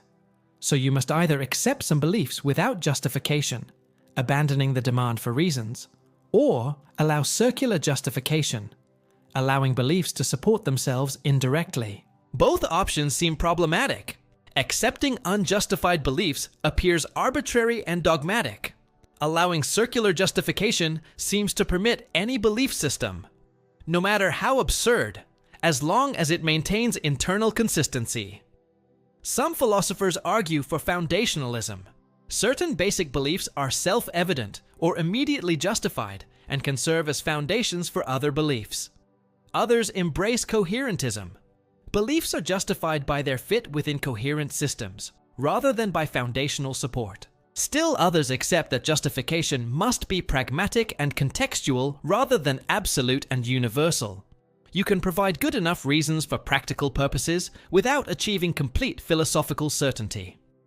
The regress problem affects not just factual beliefs, but also moral and practical judgments. Your values must be supported by reasons. But those reasons require further justification in an endless chain. The paradox reveals fundamental limits in human reason and the challenge of achieving certainty about anything important. If you cannot ultimately justify your most basic beliefs and values, what distinguishes rational conviction from arbitrary faith? The paradox of moral expertise and democracy. Welcome to level 82 of 100 paradoxes. Democratic decision-making gives equal voice to all citizens regardless of their knowledge, wisdom, or moral insight. This equality seems fundamental to human dignity and political legitimacy.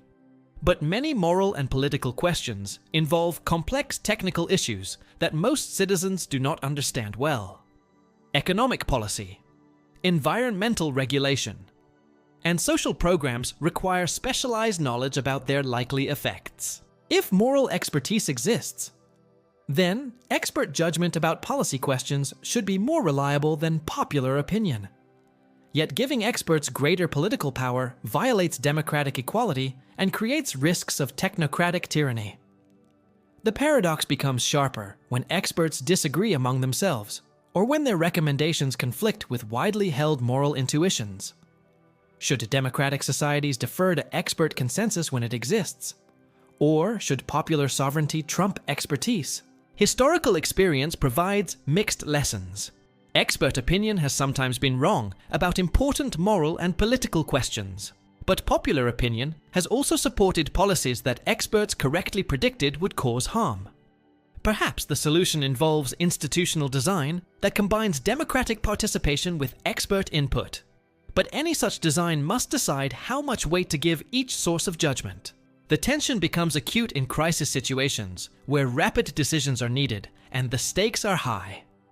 Emergency powers often concentrate authority in experts or leaders, suspending normal democratic processes. The paradox forces us to examine the relationship between knowledge, authority, and legitimacy in political decision-making. How can democratic societies make good decisions about complex issues that most citizens cannot fully understand? The paradox of consciousness and free will. Welcome to level 83 of 100 paradoxes. Consciousness seems to be the seat of free will. Your conscious decisions feel genuinely free because you experience yourself weighing options, deliberating about consequences, and choosing based on reasons. But neuroscience reveals that many decisions begin in unconscious brain processes before conscious awareness occurs. By the time you're consciously aware of deciding, your brain may have already committed to a particular action. This suggests that consciousness might be more observer than director of behavior. You experience yourself as choosing freely, but the choice may actually be made by unconscious processes that then inform consciousness of the decision. If consciousness doesn't actually control behavior, then the experience of free will appears to be a systematic illusion. But this conclusion seems to undermine moral responsibility, which appears to require genuine agency. The paradox deepens when you consider that consciousness might still influence behavior, even if it doesn't initiate decisions. Conscious reflection can modify, veto, or refine unconscious impulses. Perhaps free will involves the conscious capacity to regulate automatic responses rather than the ability to generate decisions from scratch. Or maybe free will is compatible with unconscious initiation as long as conscious processes can intervene when needed. Alternatively, the timing of conscious awareness might be less important than the integration of conscious and unconscious processes in producing coherent, value-based behavior. The paradox forces us to examine what kind of control consciousness must have over behavior for moral responsibility to be meaningful, if your consciousness doesn't actually make your decisions. Can you be truly responsible for your actions? The paradox of intergenerational justice. Welcome to level 84 of 100 paradoxes. Each generation inherits the world, created by previous generations, and shapes the world that future generations will inhabit. This creates obligations across time that are difficult to specify and fulfill. Past generations left you both tremendous benefits: accumulated knowledge, cultural achievements, infrastructure, institutions, and serious problems. Environmental damage, unsustainable debt, unresolved conflicts. You cannot retroactively hold past generations accountable for their choices because they no longer exist. Yet you must live with the consequences of decisions you had no part in making. Similarly, your choices today will significantly affect future generations who cannot consent to or protest your decisions.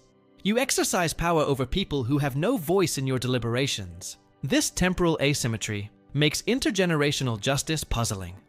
What do you owe to future people? How much should you sacrifice your current welfare for their benefit? How can you know what future generations will want or need? The problem becomes more complex when you consider that your choices help determine which future people will exist. Environmental and social policies affect population patterns, economic opportunities, and cultural development in ways that influence who gets born and how they live. If different policies lead to different future populations, then you cannot make future people better or worse off. You can only choose which future people will exist. Perhaps intergenerational justice is less about benefiting specific future individuals and more about maintaining conditions that make human flourishing possible across time. The paradox forces us to examine our responsibilities to people who do not yet exist and may never exist. What do you owe to future generations? And how can you fulfill those obligations without knowing who they will be or what they will want? The paradox of moral motivation and self-interest. Welcome to level 85 of 100 paradoxes. Moral behavior often requires sacrificing self-interest for the sake of others or for principle. True altruism seems to involve acting against your own interests when morality demands it. But evolutionary biology suggests that all behavior ultimately serves genetic self-interest, even apparently altruistic behavior. What looks like moral concern for others might really be disguised concern for relatives who share your genes or for reputation that brings future benefits. If evolutionary explanations of moral behavior are correct, then genuine altruism might be impossible. All moral motivation might reduce to sophisticated forms of self-interest. But this reductive explanation faces several problems. Even if moral emotions evolved for selfish reasons, they might now motivate genuinely unselfish behavior. The historical origin of a capacity doesn't determine its current function. Moreover, you can act morally even when you're aware of the self-interested origins of moral motivation. Knowing that compassion evolved for genetic reasons doesn't prevent you from feeling compassion or acting compassionately. Perhaps the distinction between self-interest and altruism is less clear than it initially appears. If caring about others becomes part of who you are, then serving their interests might also serve your authentic self-interest. The paradox becomes practical when you try to cultivate moral motivation. Should you focus on extending your circle of concern? Or should you accept that all motivation is ultimately selfish and work within that constraint? The paradox forces us to examine whether moral behavior requires genuinely selfless motivation or whether enlightened self-interest can ground authentic morality. If all your moral motivations ultimately serve your own interests, does that make your moral behavior less genuinely moral? Level 86, the Paradox of Rational Discourse. Welcome to Level 86 of 100 Paradoxes. Rational discourse aims to resolve disagreements through evidence, argument, and logical analysis. In ideal rational discourse, people present their positions clearly, respond to objections fairly, and modify their views based on the strength of arguments. But rational discourse may be impossible to achieve in practice because it requires participants to have motivations that conflict with the goals of discourse itself. To engage in genuine rational discourse, you must be willing to change your mind if presented with better arguments. But this willingness conflicts with the confidence needed to advance arguments forcefully. If you're genuinely open to being convinced by your opponents, why should you start with strong convictions? If you lack strong convictions, why should others take your arguments seriously? Moreover, effective argumentation often requires strategic considerations that conflict with pure truth-seeking. You must present your case persuasively, anticipate objections, and respond to opponents' arguments in ways that serve your position. These rhetorical demands may push discourse away from collaborative truth-seeking toward competitive persuasion. The adversarial structure of debate might undermine the cooperative spirit needed for genuine inquiry. Perhaps most puzzling, rational discourse assumes that truth can be discovered through human conversation. But human cognitive limitations, motivational biases, and social dynamics may make discourse an unreliable method for reaching truth. The paradox becomes acute in democratic politics, where rational discourse is supposed to inform public decision-making, but often degenerates into propaganda and manipulation. The paradox forces us to examine whether rational discourse is a realistic ideal or an impossible dream. Can people genuinely seek truth together through argument? Or do the competitive dynamics of discourse necessarily distort the search for truth? The Paradox of Universal Human Rights. Welcome to Level 87 of 100 Paradoxes. The concept of universal human rights holds that all people possess certain moral claims simply by virtue of being human. These rights are supposed to transcend cultural, political, and historical differences. But the specific content of human rights varies significantly across cultures and time periods. Different societies emphasize different rights. Individual liberty versus social solidarity. Political participation versus economic security. Religious freedom versus community harmony. This variation suggests that human rights might not be truly universal, but rather reflect particular cultural and historical perspectives. The Western emphasis on individual rights might be just one approach among many equally valid alternatives. Yet, relativizing human rights seems to undermine their critical function. If rights are culturally relative, then societies cannot be criticized for violating rights that they don't recognize.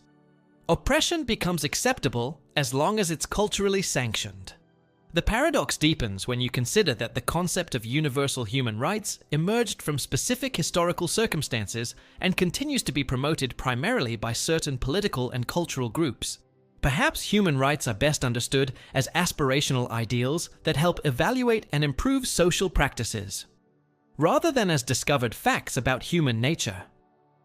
But this instrumental view seems to weaken the moral authority of rights claims.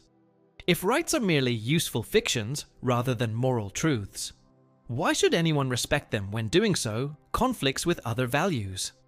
The tension between universality and particularity affects not just the theory of rights, but also practical efforts to promote human rights across cultural boundaries. The paradox forces us to examine whether universal moral standards are possible or whether all moral claims are inevitably particular and culturally bound. Can moral principles be truly universal? Or are claims about universal human rights just one culture's values disguised as objective truths? The paradox of meaningful work. Welcome to level 88 of 100 paradoxes. Work occupies a central place in most people's lives, consuming enormous amounts of time and energy. For work to be worthwhile, it should be meaningful, contributing to valuable purposes and expressing important aspects of human nature. But the division of labor in modern economies makes most work highly specialized and disconnected from final outcomes. Few people can see how their daily activities contribute to anything they find intrinsically valuable. Moreover, market forces often reward activities that serve consumer preferences rather than objective human needs. Work that pays well may contribute to frivolous consumption, while work that serves essential human needs may be poorly compensated. This creates alienation. People spend their lives doing activities they don't find meaningful in order to earn money to pursue activities they do find meaningful in their limited free time. The paradox deepens when you consider that meaningful work seems to require both personal fulfillment and social contribution. Work should express your talents and interests while also serving others' needs. But these requirements often conflict. Work that maximally serves social needs might not engage your particular talents or interests. Work that maximally expresses your individuality might not serve any social function others value enough to support. Perhaps meaningful work is a luxury that only some people in some circumstances can achieve. Or maybe meaning in work is more about attitude and relationships than about the nature of the work itself. The paradox becomes urgent as automation threatens to eliminate many forms of human work, forcing societies to reconsider the role of work in human life. The paradox forces us to examine what makes activity worthwhile and how economic systems can support human flourishing. In a world where machines can do most necessary work, what would make human activity meaningful? The paradox of existential authenticity. Welcome to level 89 of 100 paradoxes. Existentialist philosophy emphasizes the importance of authentic existence, taking responsibility for your choices, creating your own values, and refusing to hide behind external authorities or predetermined roles. But authenticity requires having a self to be true to. If existentialism is correct, that humans have no predetermined essence or nature, then there might be no authentic self to express. This creates a bootstrap problem. You must authentically choose who to become. But the choice of who to become cannot be made by anyone in particular, since there's no one there yet to make the choice. The paradox deepens when you consider that authenticity seems to require rejecting social conformity and external influence. But all human development occurs through social interaction and cultural transmission. Even your capacity for independence comes from others. If you're inevitably shaped by forces beyond your control, then the quest for authenticity might be self-defeating. The very desire to be authentic might reflect cultural values you didn't choose. Perhaps authenticity is less about discovering a pre-existing true self and more about taking responsibility for the self you're in the process of becoming. But this still requires some criteria for authentic versus inauthentic choices. Some existentialists argue that authenticity lies in fully embracing the freedom and responsibility of choice, regardless of what you choose. Others maintain that certain choices are more authentic because they better express human freedom and dignity.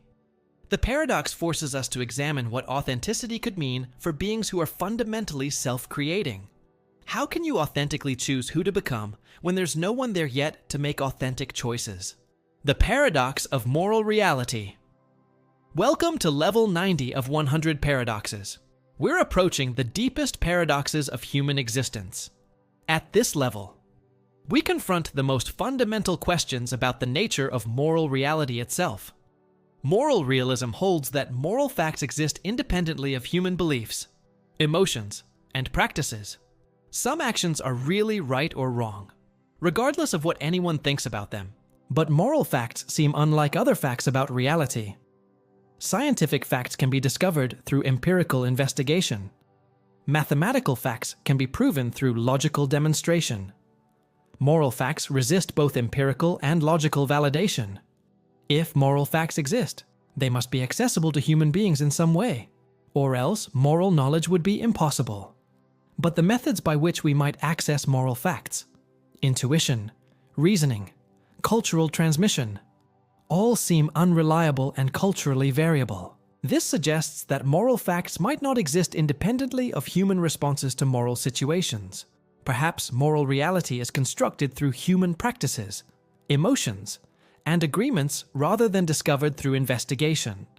But moral anti-realism faces equally serious problems. If moral facts don't exist independently of human attitudes, then moral criticism seems to lose its authority. Why should anyone change their moral views based on argument if moral truth is just a matter of opinion? Moreover, moral discourse seems to presuppose moral realism. When people argue about moral issues, they typically act as if there are objective facts to be discovered, not just preferences to be expressed.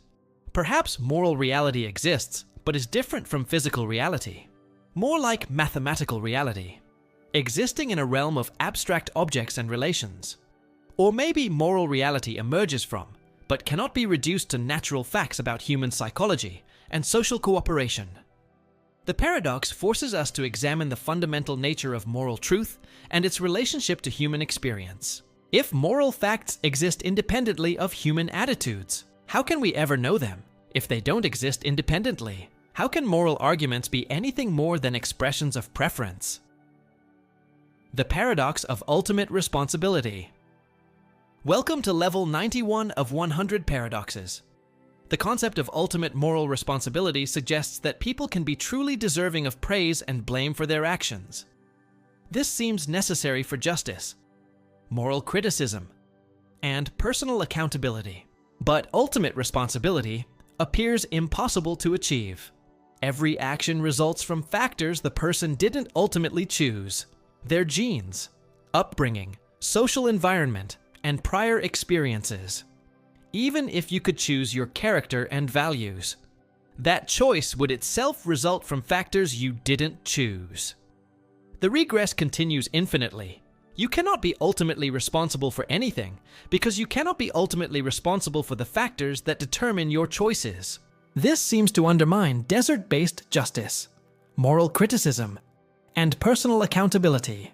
If no one is ultimately responsible for anything, then praise and blame become arbitrary social practices with no deeper moral foundation. But eliminating ultimate responsibility has disturbing implications. It suggests that moral education, criminal punishment, and personal improvement are all based on illusions about human agency.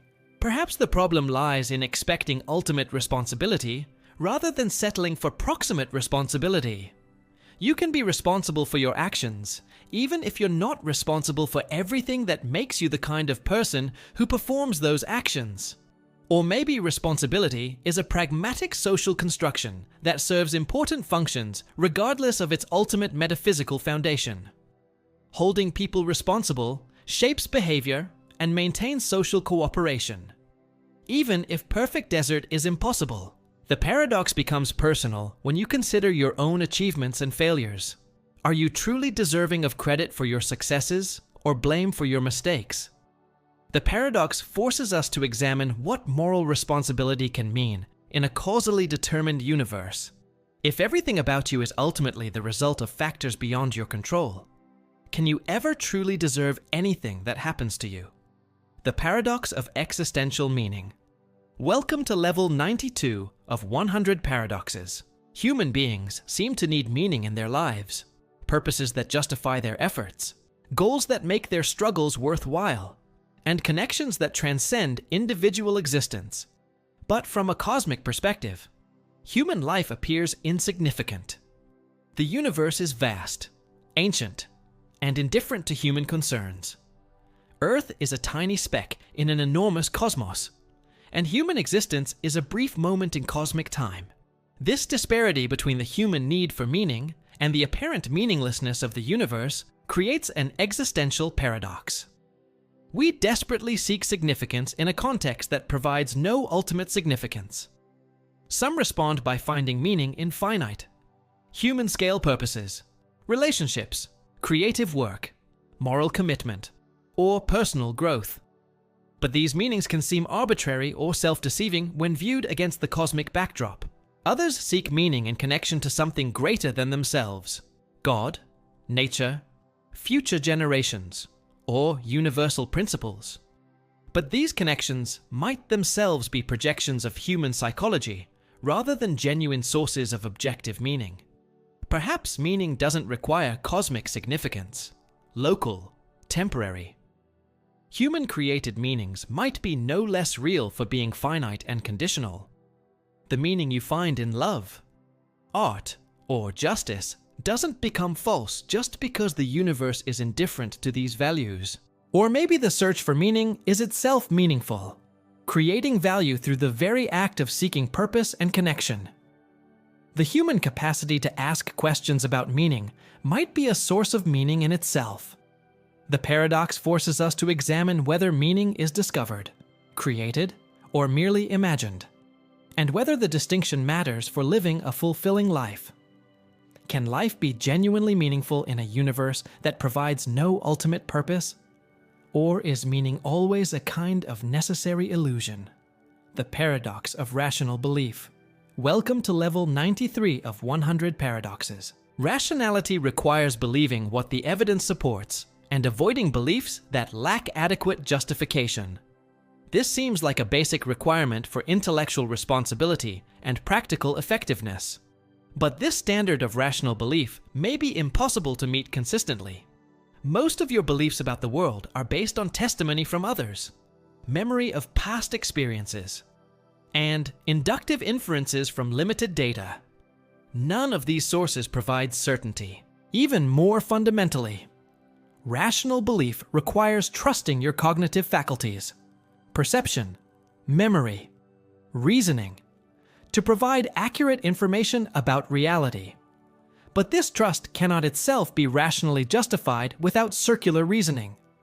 You must assume that your mind is reliable in order to gather evidence for your mind's reliability. But if your mind is unreliable, then your evidence for its reliability is also unreliable. This suggests that all rational belief ultimately depends on assumptions that cannot be rationally justified. The foundation of rationality must be accepted on faith rather than established through reason.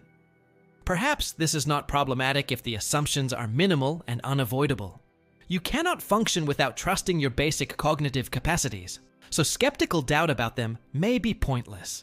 But the line between unavoidable assumptions and optional beliefs is difficult to draw. How much trust in testimony, induction, and theoretical reasoning is rationally required versus rationally excessive? The paradox becomes acute when rational and practical considerations conflict. Sometimes believing beyond the evidence promotes psychological well-being, social cooperation, or effective action. The paradox forces us to examine the relationship between rational justification and practical effectiveness in belief formation. If all belief ultimately depends on unjustifiable assumptions, what distinguishes rational from irrational belief? The paradox of moral progress and relativism. Welcome to level 94 of 100 paradoxes. Moral progress seems undeniable in many domains. Slavery has been abolished. Women have gained political rights. And concern for animal welfare has expanded. These changes appear to represent genuine moral advancement. But if moral progress is real, then there must be objective moral standards by which earlier practices can be judged inferior to later ones. This seems to require moral realism, the view that moral facts exist independently of human opinion. Yet moral realism faces serious challenges. Moral beliefs vary dramatically across cultures and historical periods. There's no clear method for resolving moral disagreements or discovering moral truths. This pushes toward moral relativism, the view that moral judgments are valid only within particular cultural or historical contexts. But relativism seems to make moral progress impossible. If earlier and later moral practices are each valid within their own contexts, then later practices cannot be objectively better than earlier ones. moral change becomes mere difference, not improvement. The paradox deepens when you consider that judgments of moral progress are themselves made from particular historical perspectives. Your confidence that abolishing slavery represents progress might reflect your temporal and cultural position rather than objective moral insight. Perhaps moral progress is possible even without absolute moral truth. Progress might consist in expanding circles of moral consideration, improving methods of moral reasoning, or reducing arbitrary discrimination. But these accounts of progress seem to smuggle in objective moral standards. Inclusion is better than exclusion. Reasoning is better than prejudice. That themselves require justification. The paradox forces us to examine whether moral improvement is possible without moral objectivity. Can you consistently believe in moral progress while denying that there are objective moral truths to progress toward? The paradox of personal identity and death. Welcome to level 95 of 100 paradoxes. Death seems to be the ultimate evil, the loss of everything you value, including your very existence. Yet death also seems necessary for personal identity and the meaning of life. If you lived forever, you would accumulate infinite experiences, relationships, and changes. At some point, the immortal being would share so little with your current self that it would effectively be a different person inhabiting your body. This suggests that death preserves personal identity by preventing the unlimited change that would destroy continuity of self. A life of finite duration maintains connection between your earlier and later stages. Moreover, death gives urgency and poignancy to human choices. If you had infinite time, no decision would have permanent significance. The irreversibility of time and finitude of life make individual moments matter. But these positive aspects of death seem to conflict with its status as the ultimate evil. How can something be both necessary for what makes life valuable and destructive of life itself? Perhaps the paradox dissolves if different aspects of death are evaluated separately. The event of dying may be bad, while the fact of mortality is good. Or some degree of finitude may be valuable, while premature death remains tragic. The puzzle becomes more complex with advances in life extension technology. If people could live much longer while maintaining personal continuity, would that be unqualifiedly good? Or would it create new problems? The paradox forces us to examine the relationship between mortality and meaning, identity and change. Could life be meaningful if it lasted forever? Or does meaning require the possibility of loss and ending? The paradox of knowledge and action. Welcome to level 96 of 100 paradoxes. Knowledge seems valuable both intrinsically and instrumentally. Understanding reality is worthwhile for its own sake and also helps guide effective action toward worthy goals. But the relationship between knowledge and action is more complex than this suggests.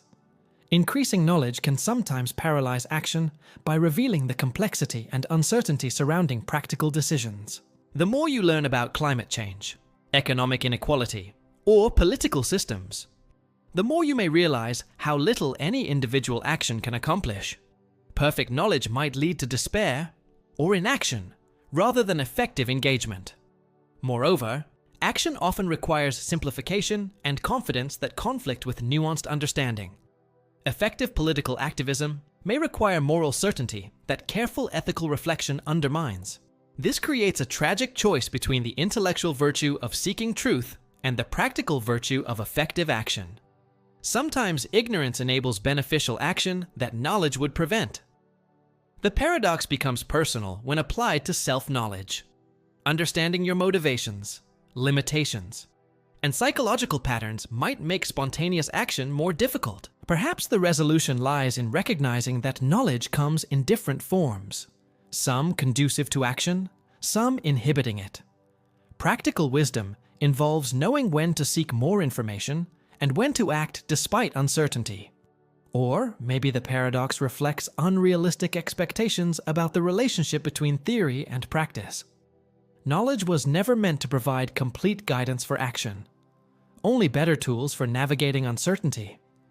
The paradox forces us to examine what knowledge is for and how much knowledge is optimal for living well. Can you know too much for your own good? Or is ignorance never truly blissful? The Paradox of Existential Freedom. Welcome to level 97 of 100 paradoxes. Existentialist philosophy proclaims that humans are radically free, not bound by predetermined nature, external authorities, or causal determination. This freedom is both exhilarating and terrifying. But radical freedom creates a paradox of self-determination. If you are truly free to choose who you become, what determines how you use that freedom? Without any constraints or guidance, choice becomes arbitrary. If your choices are determined by your existing values and character, then you're not radically free. You're constrained by who you already are. If your choices are not determined by anything, then they're random rather than free. Freedom seems to require both constraint, to make choices meaningful, and lack of constraint, to make choices genuinely free. But these requirements appear contradictory. The paradox deepens when you consider that recognition of freedom might itself be determined by factors beyond your control. Your sense of freedom might be an illusion created by brain processes that operate according to natural laws. Yet the experience of freedom feels undeniably real and seems necessary for moral responsibility, creative expression, and authentic living. Even if freedom is an illusion, it might be a necessary illusion that makes human life meaningful. Perhaps freedom is not about escaping all constraints, but about achieving the right kinds of constraints, ones that express your deepest values rather than external impositions. Or maybe freedom emerges from the complex interaction between constraint and possibility, necessity and choice, determinism and creativity. The paradox forces us to examine what human freedom could mean and whether it's compatible with living in a natural world governed by causal laws. If you are free to choose who you become, what determines how you use that freedom? And are you free to choose that too? The Paradox of Ultimate Reality. Welcome to level 98 of 100 paradoxes. We approach the deepest mystery of existence itself. Human beings seem driven to understand ultimate reality, the fundamental nature of what exists and why anything exists at all. Yet every attempt to grasp ultimate reality runs into paradoxes. If ultimate reality is knowable, then it's limited by the categories of human understanding, and therefore not truly ultimate. If ultimate reality is unknowable, then claims about its existence become meaningless. This creates an epistemological paradox. The more ultimate something is, the less accessible it becomes to human understanding. Yet the drive to understand ultimate reality seems fundamental to human consciousness. The paradox extends to questions about existence itself. Why does anything exist rather than nothing? Any answer to this question must invoke something that exists, making the question unanswerable in its own terms. If ultimate reality is simple and unified, it becomes empty and uninformative. If ultimate reality is complex and differentiated, it requires further explanation and is therefore not ultimate. Perhaps the search for ultimate reality is misguided, a category mistake that treats existence as if it were a problem to be solved rather than a condition of all problem solving. Or maybe ultimate reality is not a thing to be grasped, but a relationship to be lived. The ultimate might be found not in abstract metaphysical truth, but in immediate experience of existence itself. The paradox becomes spiritual when you consider whether ultimate reality can be experienced directly or only approached asymptotically through symbols, concepts, and practices. The paradox forces us to examine the limits of human understanding and the nature of existence itself. If ultimate reality exists, can it be known? If it can be known, is it really ultimate? If it cannot be known, what meaning does the concept have? The Paradox of Absolute Truth. Welcome to level 99 of 100 paradoxes. We stand at the threshold of the final paradox, confronting the deepest question about truth itself, the human quest for absolute truth. Knowledge that is certain, complete, and universal seems to drive all intellectual endeavor. Yet absolute truth appears to be self-defeating. Any claim to absolute truth must be made by finite beings using limited concepts and fallible methods of reasoning. How can finite beings make legitimate claims about infinite truth? If absolute truth exists and is accessible to humans, then it's limited by human cognitive capacities and therefore not truly absolute. If absolute truth exists but is inaccessible to humans, then the concept becomes practically meaningless. The paradox deepens when applied to itself. Is the claim that absolute truth is impossible itself absolutely true? If so, then absolute truth is possible after all. If not, then absolute truth might still be achievable. This self-referential puzzle suggests that the concept of absolute truth may be incoherent. Every truth claim is made from a particular perspective using specific concepts and methods that could be otherwise. Yet the alternative to absolute truth, complete relativism, seems equally problematic.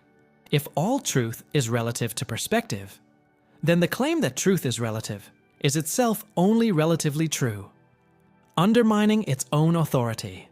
Perhaps the resolution lies in abandoning both absolutism and relativism in favor of something more modest, provisional, contextual, revisable truth that serves human purposes without claiming cosmic authority. Or maybe absolute truth exists as an ideal that guides inquiry, even though it cannot be fully achieved by finite beings. The paradox forces us to examine the ultimate foundations of knowledge and the goals of intellectual inquiry. Can there be absolute truth about the impossibility of absolute truth? Or does the search for truth necessarily involve accepting fundamental limitations? The paradox of paradox. Welcome to level 100 of 100 paradoxes. Here we are at the final paradox, the paradox that encompasses all others, the paradox of paradox itself. Throughout this journey, we have encountered contradictions that seem to reveal fundamental flaws in logic, language, and human understanding. Paradoxes appear to show that is our most basic concepts: truth, identity, knowledge, meaning, existence, contain internal contradictions that make them incoherent. This suggests that human thought itself might be fundamentally flawed. Yet paradoxes also seem to reveal profound truths about reality. They show us the limits of simple thinking, the complexity of existence, and the mysterious nature of consciousness, time, and being itself. This creates the ultimate paradox. Paradoxes simultaneously threaten and enhance human understanding. They show that our concepts are inadequate, while also showing why they are inadequate. If paradoxes prove that human thinking is fundamentally flawed, then the reasoning that leads to this conclusion is also flawed. If paradoxes reveal important truths, then contradiction becomes a source of insight rather than a mark of error. Perhaps paradoxes are not problems to be solved, but features of reality to be accepted. Maybe the world itself is paradoxical, and our thinking accurately reflects this paradoxical structure. Or perhaps paradoxes arise from expecting too much of language and logic, demanding that finite symbols capture infinite reality, that discrete concepts encompass continuous experience. The deepest question remains: are paradoxes obstacles to truth or pathways to truth? Do they reveal the limits of human understanding or point toward understanding that transcends ordinary logic? As we complete this journey through 100 paradoxes, we're left with the most paradoxical conclusion of all, that the end of our exploration is also its beginning. What does it mean that the search for answers leads inevitably to deeper questions?